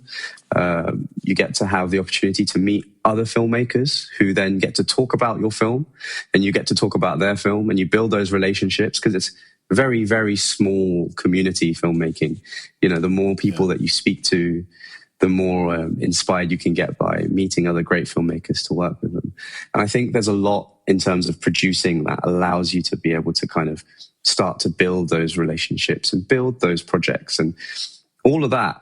And, you know, I've gone on a bit of a rant here, but one of the things that I would say would be a bit, like if I was to summarize and it was a big takeaway, is that, you know, all of this I'm speaking about comes from a singular project. You know, if you can make a singular film and you find a good producer who can help take it all the way, you take it from the beginning, middle, and end, you know, you can have the opportunity to kind of really build a life, a career. And your film, one of the biggest things is that, you know, you get to speak to people who've seen your film. That is wild to me. You know, even at this stage, it is wild to me. It's like, you've seen my film, you've seen our film, you've watched the film, and you have something to say about it. That's, you know, I think as a filmmaker, that for me is one of the greatest takeaway from being able to create and with storytelling, is that you get to connect with people in a way that you could never have imagined. Here. And I want to just add one thing real quick, Nick, to what you said earlier about people not necessarily realizing that it's a business and that you're building a little workplace, you're building a little LLC, and the goal is you're going to build an LLC and sell it. Now that's more feature film talk, but you get the idea. It kind of translates. What I think I'm not seeing enough of, guys, is that being articulated very well within the structure of a pitch. So you're going out, you're an emerging filmmaker, you have a short film, even if it's a short, right? Like, and you have a budget, you want to raise some capital for it. Maybe you're going to reach out to a high net worth individual that isn't in film. Okay. Or any individual that isn't in film that could fund your film. It's so much more effective to explain to them how structured a film actually is than to say, I have this really big idea and I need some money to make it come to life. And while that might be true, it makes you come off as a wide-eyed, unrealistic dreamer if you're not careful and if your tone is wrong. But if you bring the information about how serious of a job it actually is, that you're actually creating jobs. The thing I love about the production manager is everybody wants to meet the director. Everybody wants to meet the actor. Everybody wants to meet the producer. The production manager is what makes or breaks your career. The line producer makes or breaks your career if you want to work in film, right? They're like, you need to meet them, right? Cookie McRae. Shout out to Cookie. Love you, Cookie, if you're out there listening to this. Got her career because she did what Hayder said. She's asked. And then she worked on Green Mile. And then the rest is history. She still works in the film industry today because she took a lark on some PM took out a flyer on her. She had no experience. Just I think that's it's really powerful. It's a really good point that you make. I think that one of the biggest things that I would say, just to kind of go back on what you've said, is that whilst you are a creative, you're an artist, you're also in the business of value creation. Yeah. If you understand that early on, that's when you can start to really have an impact and have a level of success. Because everybody wants to make a film, buy a house, make a film, buy a bigger house, make a film, buy an island, right? Let's be real. That's what people also want. That's the dream right there. Yeah, you see people who. Where does the plane come in? Yeah, we need the island to get to the island. Yeah. And I think that one of the biggest pieces of advice I would give, just bouncing off of what you've just said, is that as soon as filmmakers start to understand that, and I'm talking about all aspects of filmmaking, even if you're a cinematographer or you're a director or you're an editor, if you understand that you're in the business of value creation, you can start to think about what is the value that I'm adding or bringing here?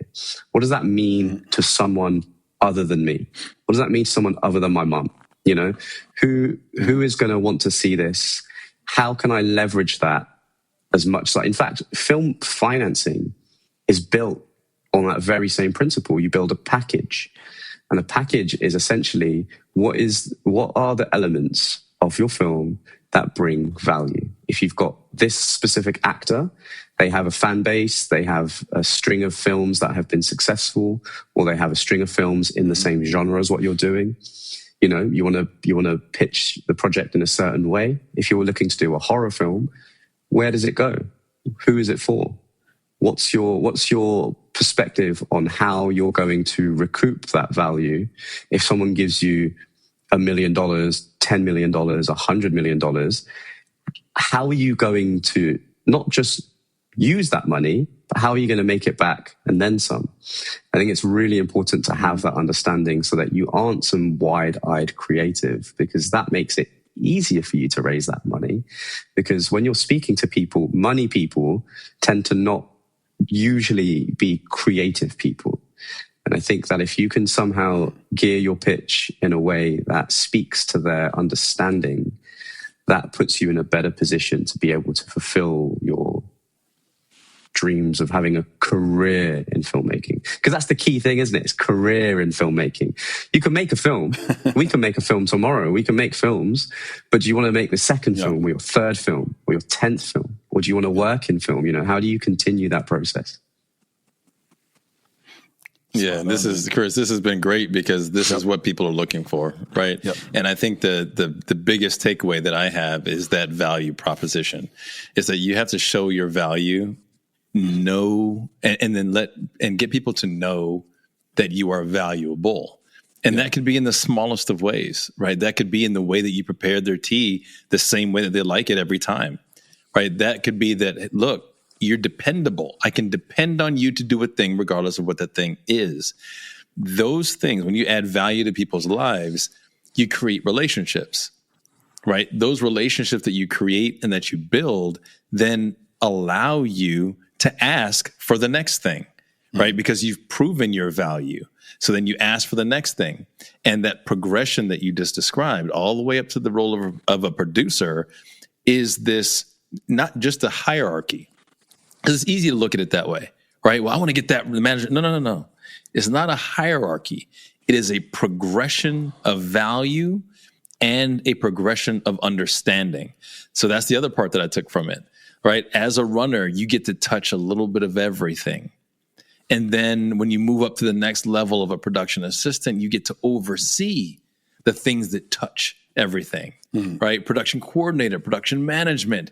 You get to manage the human side of the things that touch everything. And then as a producer, you get to work with the actors, the director, different departments that now touch everything that brings the vision of the film to life. So for those, in our audience out there, and of course the folks that we'll interact with on all of our different, platforms, this is the crux of how do I get into the industry, right? How do I build a career? Like you mentioned, the first step is show value. The second thing, consistent value. The next thing is through the consistent value that you want to make sure that you're asking for the next position and that you continue to matriculate up. And I think that's a wonderful, wonderful, story to tell for our filmmaking audience out there. So I really do appreciate it. Yeah, Nick, that's wonderfully put. I think you've nailed it on the head there. That's exactly right. Hey, everybody. Shout out to HelloFresh. You may have heard of HelloFresh, the #1 meal kit in America, making home cooking easier with chef-crafted recipes and fresh ingredients delivered straight to your door. But this fall, they're serving up even more to love. This isn't the HelloFresh you remember, okay? This is totally different. Now they're bigger. They have doubled their menu. You can now choose from 100 options each week, including new seasonal dishes and recipes from around the world. Dig into bigger portions that'll keep everyone satisfied. They're also healthier now. Feel great even with a healthier menu. HelloFresh now offers and helps you eat greener with new veggie-packed recipes that have 2 or more veggies per dish. So sometimes I don't eat meat, right? And for all those vegetarians out there, vegans out there, they've got you covered.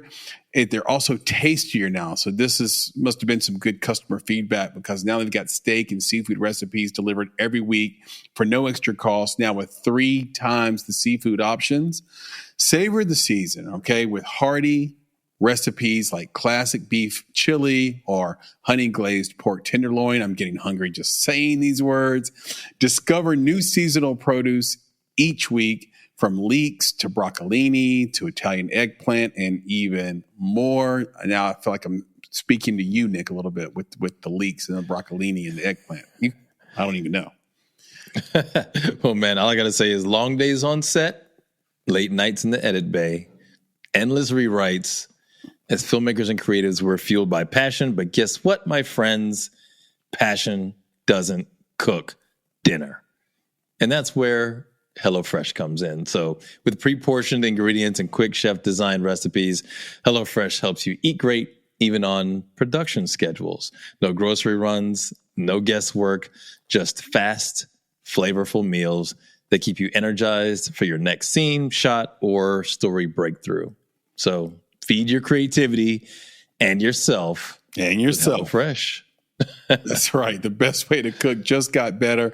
Go to HelloFresh.com/make it 10 FM, right? Make it 10 F as in Frank, M as in Mary, now to get 10 free meals plus, and I love this, Nick, free breakfast for life.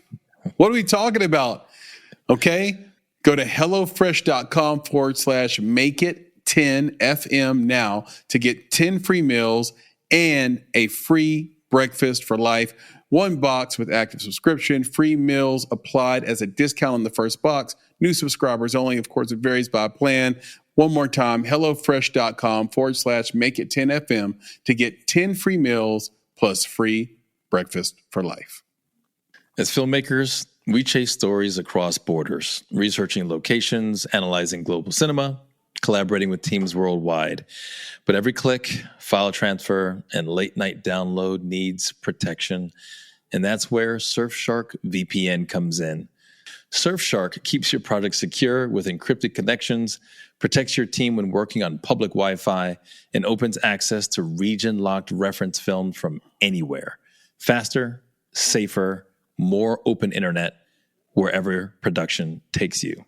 Now, when I was in Italy, I tried streaming the Chelsea game only to get hit with that dreaded not available in your region screen. You know how that crap feels. But there's a workaround. Surfshark VPN. That's right. And for those who don't know, a VPN is a virtual private network, which allows us to mask our real IP addresses and even replace it with another IP address anywhere else in the world. So using a VPN is like wearing pants, Nick. All the important stuff stays private and secure when you step your foot outside. VPN covers your whole online activity. Once your device connects to the internet, all the information is encrypted. That way, your online activity is hidden from all the snoopers and trackers that you know are out there. And do you ever wonder just how much of your personal information is floating around online? Every click, every swipe, every doom scroll into whatever you just happen to be into at the moment, all of it can be logged, tracked, and sold. With Surfshark, all that data stays in your hands. So when I'm connected to Surfshark, it encrypts everything I do online. It's like finally being able to shut the blinds on your digital life. Total privacy, total control. And honestly, it's a relief knowing I can browse freely without constantly worrying who's watching. That's awesome, man. So now Surfshark has servers in over 100 countries, meaning that I can now access content from almost any country in the world. Now, this is useful when I'm traveling because, again, I don't have to miss any of my Chelsea games. I just open the app, switch my location to the US, and it's like I've teleported home. No more missing out on the content I love just because of where I happen to be. With that in mind, we also recommend Surfshark antivirus. Yep. Now, we tend to think of viruses as a laptop problem, but they can hit our phones and our tablets too. And that's why Surfshark antivirus is such a smart add-on. It's built right into the app and runs quietly in the background, protecting against malware. 100%. So here's what you need to do, folks. You need to go to surfshark.com/make it, or you can use our code MAKEIT at checkout to get 4 extra months of Surfshark VPN. There's a risk-free 30-day money-back guarantee, so do not worry. Again, that's surfshark.com/make-it, or use the code MAKEIT at checkout to get 4 extra months of Surfshark VPN. So check out the show notes for all the details. Make sure you go to surfshark.com/make-it to get this deal. And now, back to the show. I agree. Awesome. I agree. Kudos to another great film Q&A. Papa Bear, you know what time it is. Time to wake up. Time to wake up and do some things we should know. And you know why we do this? It's because filmmaking is so hot right now. So Here it comes. No, whatever. Filmmaking is always hot. Filmmaking is always hot. what did you say, Papa Bear? You wanted to hear that filmmaking? No. Filmmaking is always hot. No, filmmaking is always hot. Things we should know, Papa It's Bear. so Come on. hot. Filmmaking is so hot right now. Exactly. So take us into some things we should know, please. Well, I'm not. I'm not sure how hot this will be, but and I'm not sure if this is something you may know. But Hayder, your film Rock Paper Scissors won the BAFTA, and for those that might not know, that's the British Academy of Film and Television Arts Award. It's equivalent to the Oscar, the British equivalent to the Oscar, and a notable achievement. And I feel confident that you might attribute much of your success as a filmmaker, not only to all those roles that you had from runner to producer, but also to the school that you went to. You attended the National Film and Television School, likely the most highly regarded film school outside of the United States. A school that first opened its doors in 1971. I love all these leading questions and comments, Nick. It's like It's a long one, but it's almost over. no, it's just as school- fun. It's like what must he be talking about? Where are we going with this? Yes. A school who has had many notable alumni who have gone on to create many notable works. So my question is, who was the first National Film and Television School graduate to win a BAFTA award, and for what? Oh my God. Nick, do we even have any shot at this? I don't know that you guys have a chance at this. I'm not going to rule it out. I mean, Yeah. So this is a graduate of the National Film and TV School, and is that okay? There's also like Hayder, you went to the Met Film School in London as well, right? Or it was the same thing. Yeah. No. One was at the he start got his of my bachelor's career. at the Met, and then he got his. Got it. Yeah. Okay. And Masters, so someone graduated from National Film and TV. They got a BAFTA. They were the first one to do it. So the problem is well, first thing we have to answer, Nick, is when was the BAFTA created? And we have to do this without cheating and looking it up and using AI or anything like that. So how old is this award? The BAFTA precedes the school. Okay. It does. It does precede the school. Yes. Yeah. So we got that part. The other part is, I'm sorry, I'm going to have to just be like, I'm conceding this already. I'm like, that's not a thing I should know. That's the thing Hayder should know. So Hayder should know that. Yeah, we don't need to know that. That's not a thing we should know. That's a thing Hayder should know. I can have a guess at it, but I'm going to see what I was giving you some space to see if you guys can figure that out. But I have an idea. Okay, my answer is Sean Connery. Sean Connery. Ooh, that's my answer. Then what project? Golden Octopussy. That's a good guess, you know. Okay. That's a good. You've gone British. You've gone British, so that's good. Yeah. Sean Connery. We clearly have the same thing on our mind. And gold. We did, and Chris makes Goldfinger with Octopussy. So I mean. So yeah, Okay. I'm just going. Listen, Sean Connery, and it's a Bond movie. That's what I'm going. Well, not every guy. Yeah, that's it. Mm-hmm. So you're going with some Bond movie, Sean Connery, and that was a terrible accent. Oh my God, It was. I don't know what that was, bro. That was brutal. And then, like, yeah, that's right. Who else could we even say? Like I mean, Roger Moore is over there too. I'm going Bond, but I know that. I mean, that's the BAFTA. And what's crazy about the BAFTA, though, I know. But listen, the BAFTA isn't just about these actors that we're talking about. I mean, there's so many different awards that are available to the BAFTA. So it's so hard for me. Like, I can't even fathom. I know. It could be We're at the home of Roger Deakins. Gerard Depardieu. Did you just say Gerard Depardieu? He could have come to the school. You're right. Yeah. It's possible. And I try to say it like you said it too, Nick. I try to. Don't go there. How old is he now as well? He's probably been around. Gerard Depardieu. Gerard Probably in his Depardieu. 90s.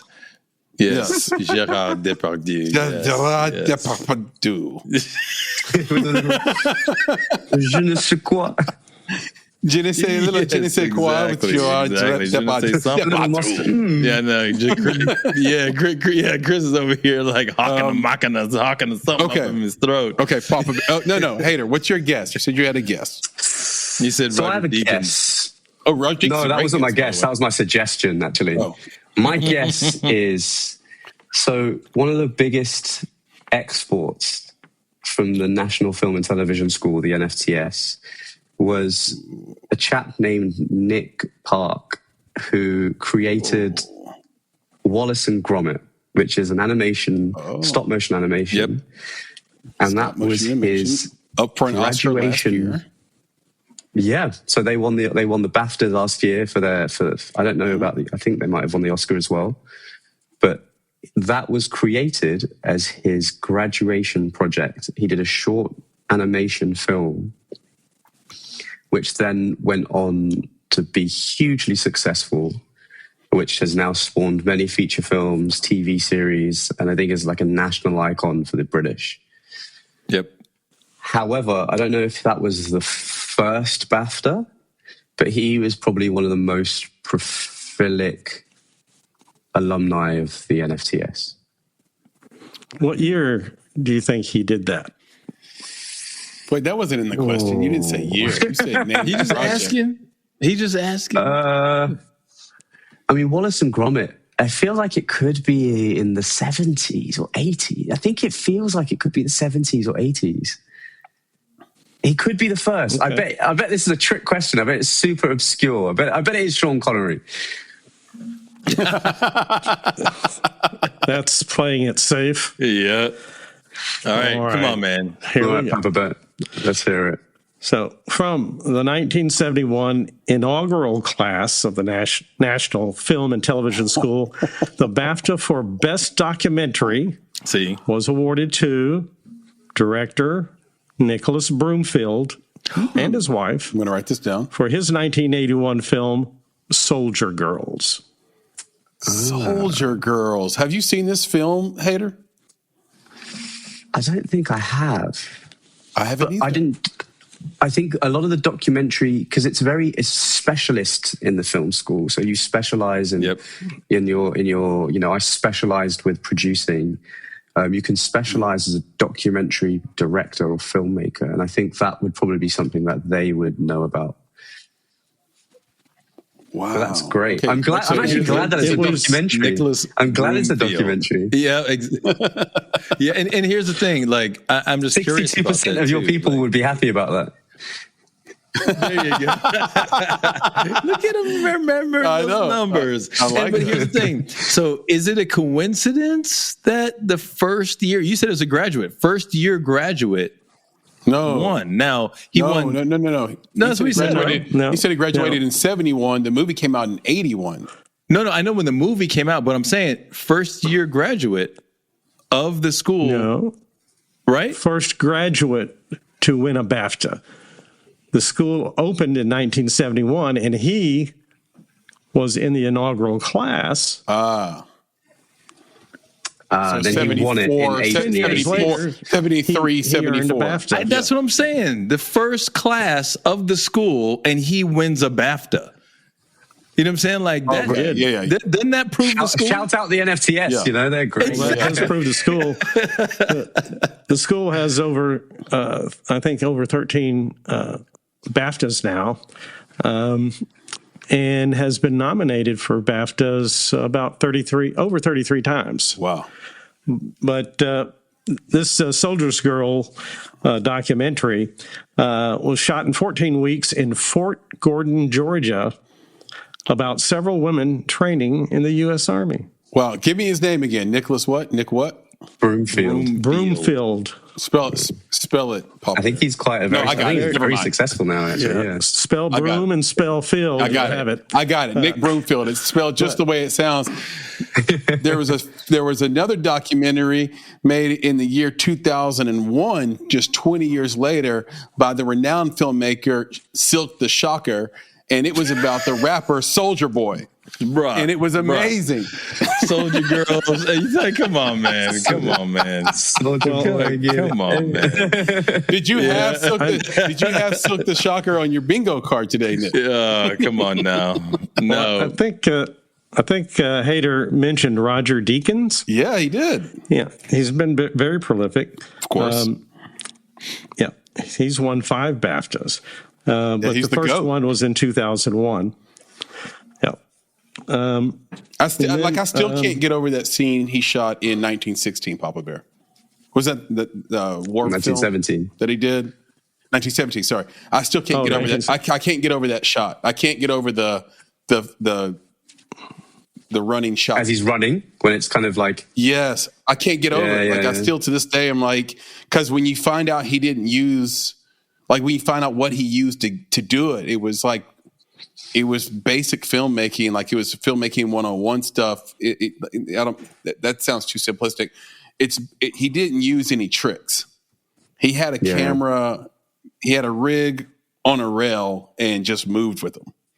And when and the whole film, when he jumped into the bunker, one continuous shot. Yeah.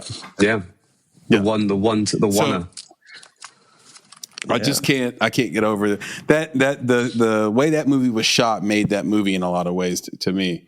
Fantastic. So yeah, Deakins is the man. I'm not surprised he's won a ton of BAFTAs. Just for anybody out there that's like not clued in, that's not clocking, to quote Justin Bieber, Silk the Shocker is not a renowned filmmaker, and he did not make a documentary called Soulja Boy.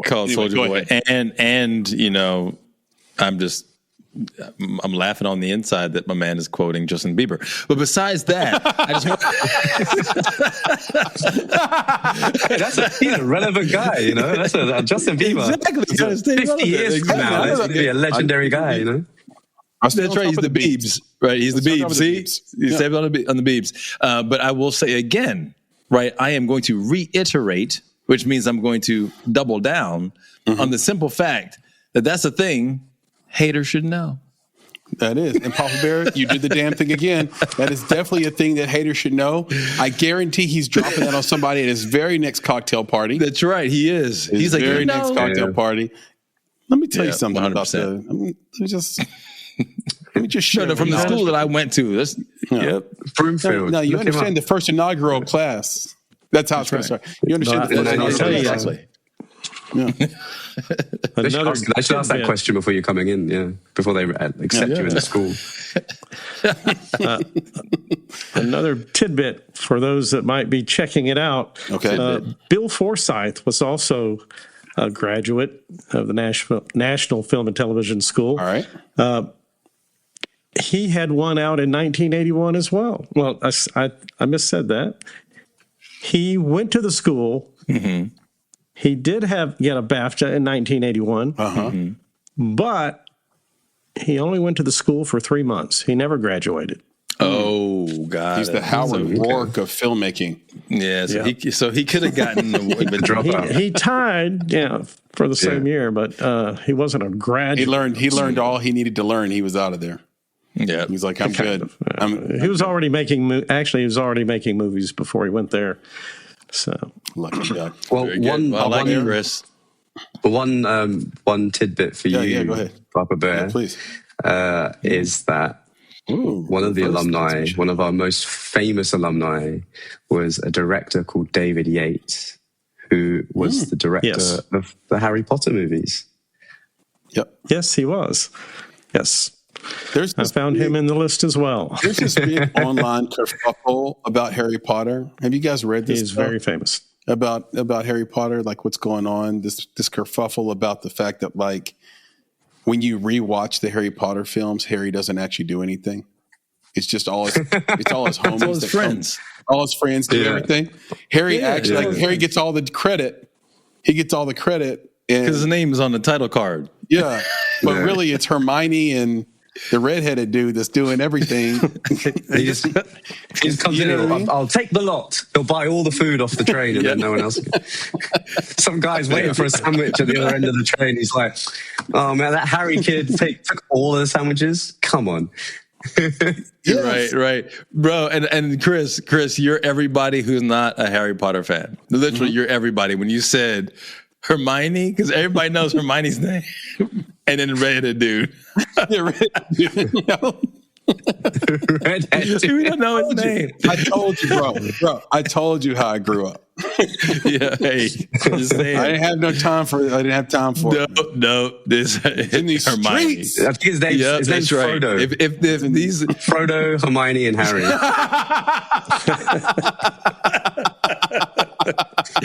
Dude, you're gonna get like a million people believing that thing right now. So, hey man, the dude, what's his name that played Frodo? Nick, lovely guy, love that dude. What's his name? Frodo and Bilbo. Frodo's Papa Bear. I can see I can see him. Hold on, Elijah Wood. Anyway, I was just gonna say Elijah Wood. I was just gonna say he's got big eyeballs. Yeah. You know, like you ever notice like Elijah Wood? There you go. That's what he's known for. He's great. That's like his massive. Yeah, I'm saying he stands out because of that. You're right. That's his most famous trick. His Frodo's. He's known for his Frodo's. I love that. Yeah, that's right. I like it. I like it a lot. Papa Bear. That was definitely a thing we should know, and I just want to congratulate you for that joke, Hayder. Congratulations! And now we can move on to some clear the set. Let's clear. Hayder, are you ready? Are you ready to clear the set, Hayder? Let's do it. All right, let's do it. We'll start it off. What are your top 3 films? Ooh, Coach Carter. Ooh, Inception. I'm already surprised. Intrigued. Inception. And about that. Oh, okay. They're not ranked. They're not like top first, second, third, right? These are just top 3 films. Yeah. Mm-hmm. Oh, I'm going to come out with a really controversial one. I'm going to say Babylon. Oh, wow. I love Babylon. Love that opening. I love the opening. If you want to know what it's like to like come up in the film industry as it was growing, like I just think Babylon it came out in a weird time in culture. It did. And if it came out again today, it would be up for Film of the Year. Yeah, I agree. That's how good that's how good it is. That's what I thought about Babylon, and I just think it gets a bad rap. By the way, the reason Nick, and for those listening that didn't see it, Nick cringed when he said Inception. The reason why is because he can't get over the top not falling. Bro, we just had this again. This is back to my Reddit people. We had this conversation. It's like freaking amazing movie, and then you get to the ending, and I'm like, man. Forget this movie, like stupid ass. Like the movie is great. I'm moving furniture. I am moving furniture at the end of that movie. Like, you know what I'm saying? Like I'm that heated about that movie, and it's like, and my son just asked me about it the other day, and I was like, yeah, you got to watch that movie. It's really good, but it holds a special part of my heart, man. I tell you that much. Think? Dream or no dream?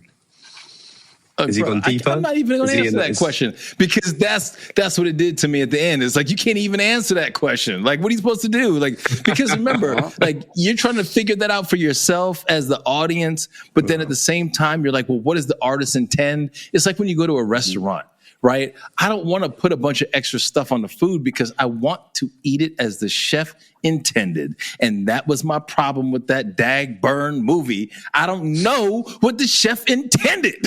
Yeah, that's fair. I used to go to this restaurant called Susie Wong's House of Yum, and you weren't allowed that was a restaurant, bro? Yeah. That sounds like a massage parlor. Let's say what it is. I'm not saying they didn't do other things. I'm not saying they didn't do other things. You got to do more than one thing, today. If you want to survive, okay? Okay. At Susie Wong's House of Yum, they wouldn't let you change any menu items. If you're allergic to it, go somewhere else. That's right. Like that, go somewhere else. And you knew what the chef wanted, what intended. Like if you don't taste it the way he made it, get the you ain't gonna taste it. Exactly. Yeah. Exactly. It's crazy. Thank you. So, okay. But then you see, I don't know, you see people when they, as soon as the food gets... Oh, yeah, go ahead. Oh, yeah, go on. No, I was just going to say, sometimes you see people, go ahead, as the food comes, they put that pepper and the salt, they haven't even tasted it yet. They're just like, let me try that on there without even tasting it yet. So I don't know. Mm-hmm. Yep, I can't with that. I was told by a close friend of me and Nick's actually, that he did a consulting interview with, I think, BCG, one of the big consulting firms here in the U.S., and they take you to dinner and they see if you do that. And if you do that, you're out. Damn. Yep. So you just gave us some secret sauce? Secret interview stuff. They take you to dinner. Do not salt and pepper your food before you taste it. They are watching you. Everything is a test. Hey, I'm going to sign up for an interview tomorrow. I hope I get that dinner date interview. And I'm not going to salt nor pepper my food. I'm going to salt and pepper their food and see what happens. Give this guy a raise. Give this guy a chance. You're gonna He thinks outside the box. That's right. I know what you want. Yeah. It's so perverse, intriguing. Like hired. Pulls out the Tabasco sauce. Tabasco. This is a great idea, Nick. I love that. They've never seen that before. Got you, the bro. boldness, right? That's right. Yeah, it's like testing somebody else's fries for them. Crispy. That's right. Boom, boom, boom, boom. Delicious. All right, Hayder. Name the film you're embarrassed to admit you haven't seen.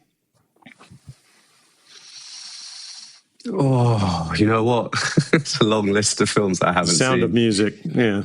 Oh, you know what? I haven't seen. I don't know if I'm embarrassed. The Sound of Music I haven't seen as well, actually. So, but I don't know if I'm embarrassed by this, but I haven't seen Grease. Okay. Oh, I missed it. You know, I missed it. Love it. I never got around to seeing it. It depends. Yeah, it depends on your age. You're young. But I can see how that's what I'm saying. So, that. are you like when you? Here's the spirit of that question, Hayder. You're with your filmmaking friends, and they're all talking about this movie, and you kind of get tempted to lie. They kind of get tempted to lie and say you saw it too. You just start nodding along with them because you can't bear to say out loud that I haven't seen it. You know how people be like, "Oh yeah, Gone with the Wind." Yeah, you haven't seen that movie. Well, you have no desire to see that movie, and it's supposed to be film canon. You haven't seen it. Well, it used to be Citizen Kane, right? It's like, no, that's part of it too, man. Citizen Kane, Gone with the Wind, Birds. You know what I'm saying? Like you see some stuff like Godfather, Hitchcock, right? Scarface. Is there a movie like that for you, Hayder? 5, 6, yeah. Star Wars Episode 4, 5, and 6. I don't know about that, bro. That's not canon. That's the idea. It's just like, is there a movie like that for you where it's like you would be tempted to lie and just say, yeah, I've seen it too, and then hope you don't get called out on it? He just said it. Star Wars 4, 5, and 6. Is it the Star Wars series? Same for me, but again, not embarrassed. I've seen Episode 1, 2, and 3. Yeah, that's good enough. That's already, no, it's not. That's already too many. No, Chris, 1, 2, and 3 is not enough. Those movies were garbage compared to 4, 5, and 6. Come on now. The prequels, everybody's like,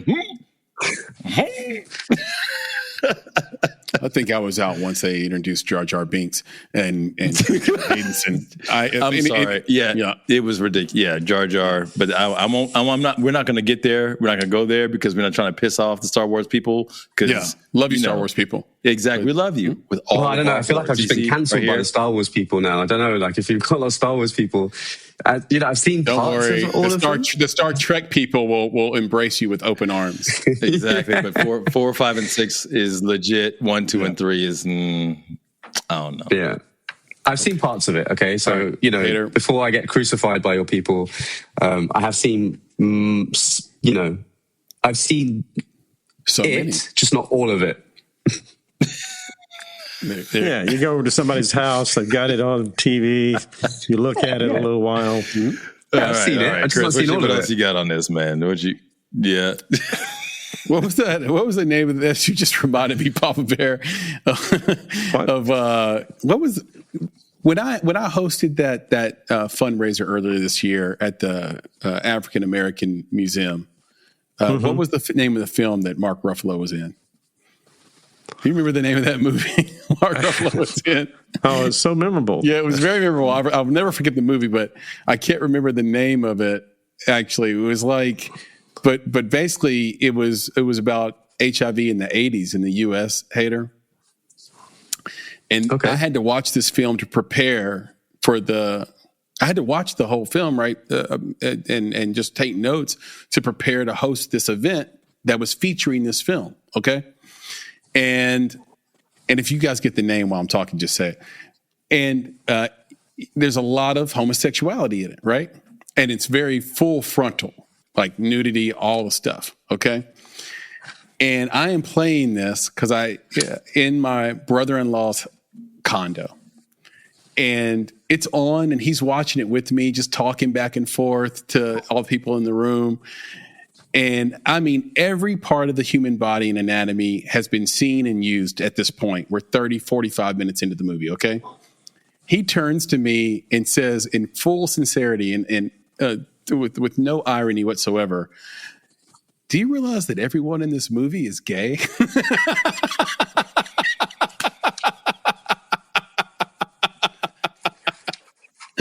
It's the 80s. Like that was. Have you been watching this movie at all?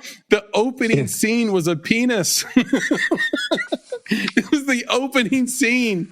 It was the first pan shot. Like, what are we doing here? Anyway, people watching movies in the background, they're not always watching the movie, PB. That's the point. Okay, Hayder, name the film everyone loves, but you hate. Ooh. Movie that everybody loves, but I hate. I feel like I should have something really quick for this. What was that noise? I heard some sort of sound. The movie that everybody loves, but I hate. Oh, you know what? For me to hate a film, this is the one. But you're like, no, not for me. Nick just did it with Inception. Can I say one that's recent? Yeah, please. Yeah, I think it's quite a controversial one because quite a lot of people love this film, and I love the filmmaker, but I just this film for me, I was very confused as to why this film was made. And again, love the filmmaker, big supporter, but all of the music, the storytelling, I'm like, are you guys watching? Like this film was really celebrated, and I'm like, did you guys watch the same film as me? And it was Spike Lee's Highest to Lowest. Have you seen it? I don't think everybody loves that film. I'm with you. Yeah, I did not know what was happening there. I'm with you. Listen, if we're in the minority, Hayder, we stand hand in hand. We stand strong against this wave of like, we must love everything Spike Lee and Denzel does, because this was not one wasn't it. People loved it. Most of the people I spoke to loved it. Did they? And they were even talking about the nuanceness of it. Because for me, the music for me, that's that bullshit. I don't know. I don't see why they loved it, because what confused me about that film. Hayder. One of them. No, go. I got something for you after that. Go. No, I'm curious. Tell me. This is like that bullshit that I hear. I'm sorry, man. I had to say it. I just, you know what I'm saying? I was about to say bull hockey or something, but I was like, that bullshit. I mean, Mark, put this moment in a bottle and cork it. We got Nick to curse. I don't be doing it. So here's the thing. It's like when you go to a wine tasting and you sip the wine, and the sommelier who's standing there introducing the wines to you says, and this wine has some very nice blackberry notes, and you can taste the oceanic region from which it comes. And everyone in the room says, oh, yes, I can taste the blackberry. Oh, yes, I can taste the salt water from that oceanic region. And you're like, bullshit. Because you're like, you cannot taste that. You are just reiterating what they want you to say. And it's the same thing with some of these films. It's like you just want to be a supporter of the thing. So you just reiterate the positive energy that people are trying to, have around this thing. But you don't feel it. You don't know it, and you just try. It's bullshiggery, and I don't enjoy the bullshiggery, even if it is for someone as wonderful as Spike Lee and someone as wonderful as Denzel, because of course their careers are storied. But come on, Rocky people. in that as well. Listen, just the music, just say it tastes like wine. Yeah, and he was acting in it too. If you want to rage scream, watch the Apple TV Plus show Drops of God. They take these people take sips of wine and have orgasms. It's unbelievable. No. It's like they taste bark, they taste chemical, they taste walnut. They taste walnut. They taste like the big climax is they had to pick the notes, and like one of the notes was fern, and it was like no. When you can taste, and it got to the point where it's like, do I want to drink fern anyway? No. If you can taste regional that's oak, the magic of wine is that you taste the fern. But if you don't taste it, then you must be some uneducated person, it's like, if you didn't get it, dude. Oh, you don't get it, like, highest to lowest. Yeah, you didn't get it. You're like, nah, dude, I got it. There was nothing to get.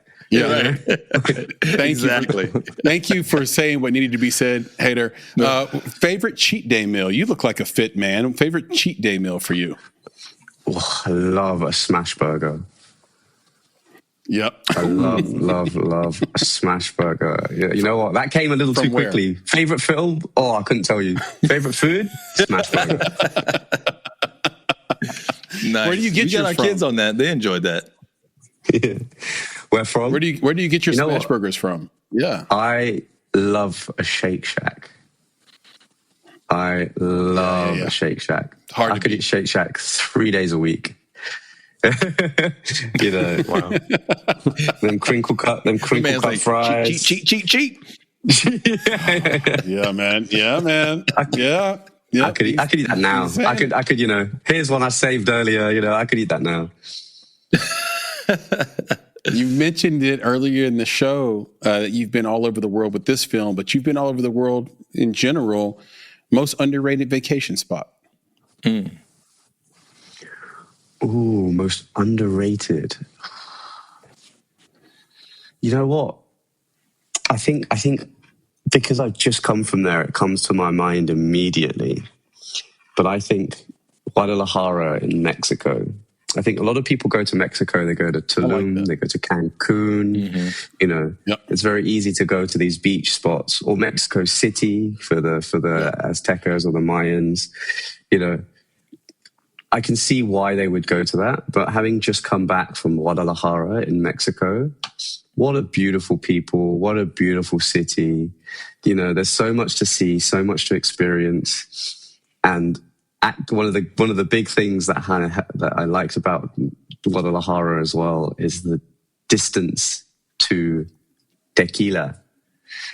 Tequila is a designated, protected area. So like champagne can only be called champagne if it comes from the region of Champagne.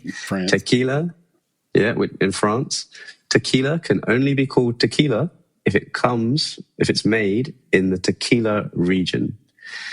And I did a full tour of tequila. I tried a load of tequila, Interestingly, there's a little bit of swirling. They're like, there's notes of citrus or notes of. So there is a little bit of that as well. And that whole thing is fun. But Guadalajara, Mexico, if you haven't been there, It is well worth a trip of its own. Visit it on its own. It doesn't have to be a little stop off. It's a very beautiful place. I love that. We've never got that answer before, so we appreciate that. Last question, and we clear the set on this. What's a book everybody should read? Oh, that's a really good question.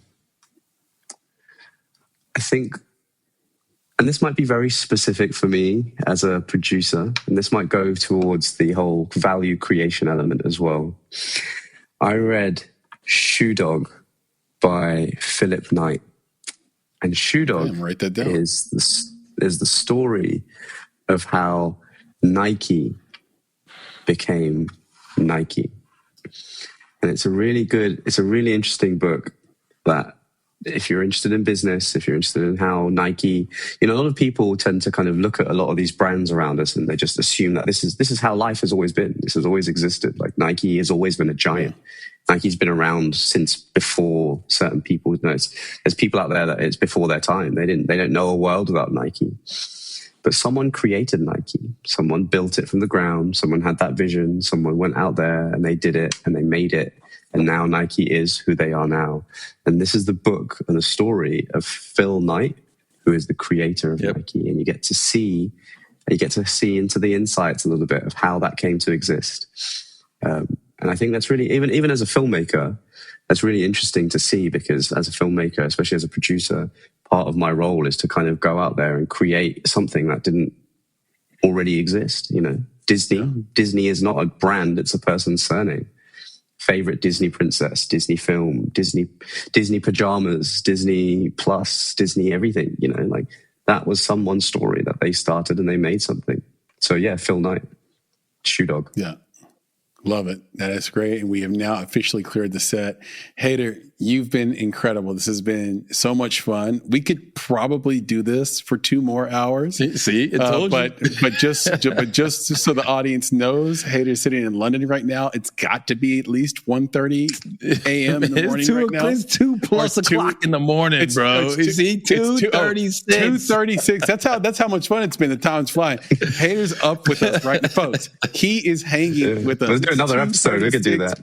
a.m. in the morning. So we're going to respect that.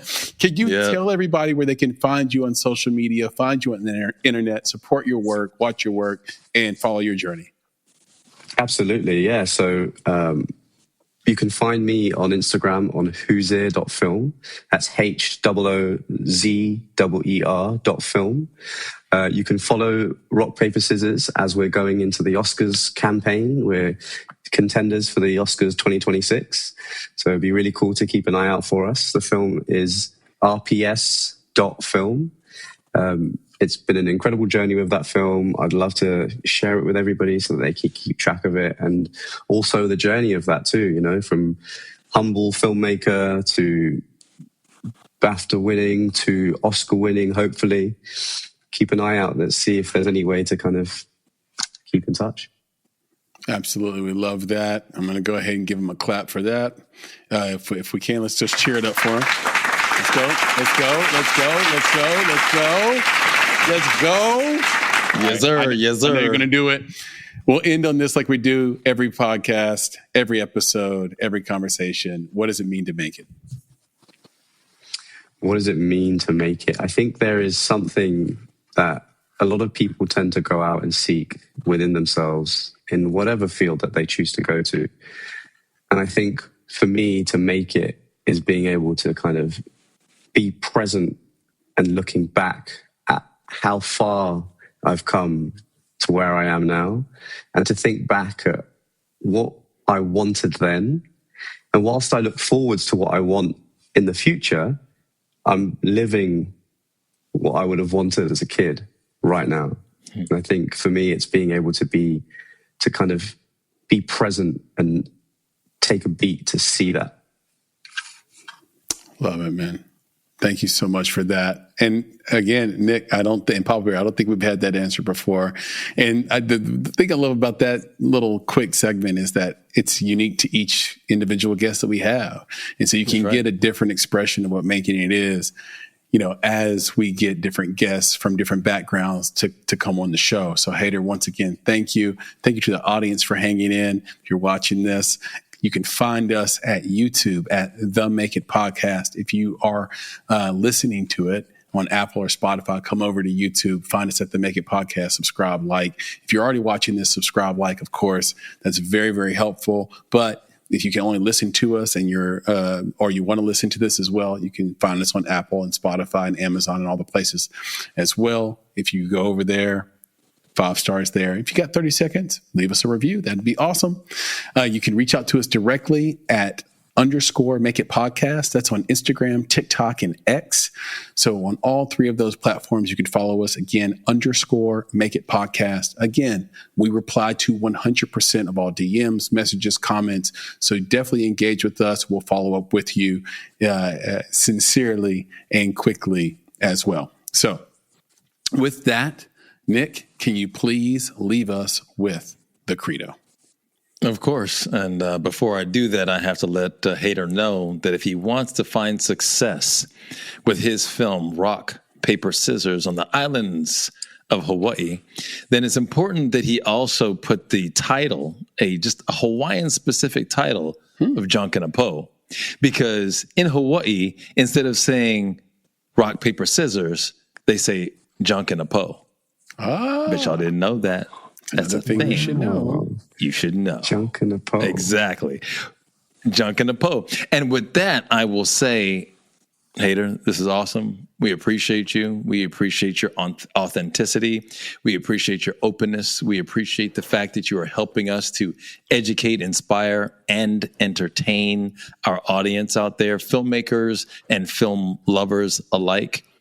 And with that, I will have to say to our filmmaking friends, family, fans, and followers out there, be better, be creative, be engaged. And thank you for listening. Nick, Papa Bear, talk to you soon. Yeah, man. We'll do this again. And again, big ups to Hayder. Hayder, appreciate you, brother. Talk to you soon, man. Thank you. Thank you so much. It was been a real pleasure. Absolutely. Peace, everybody.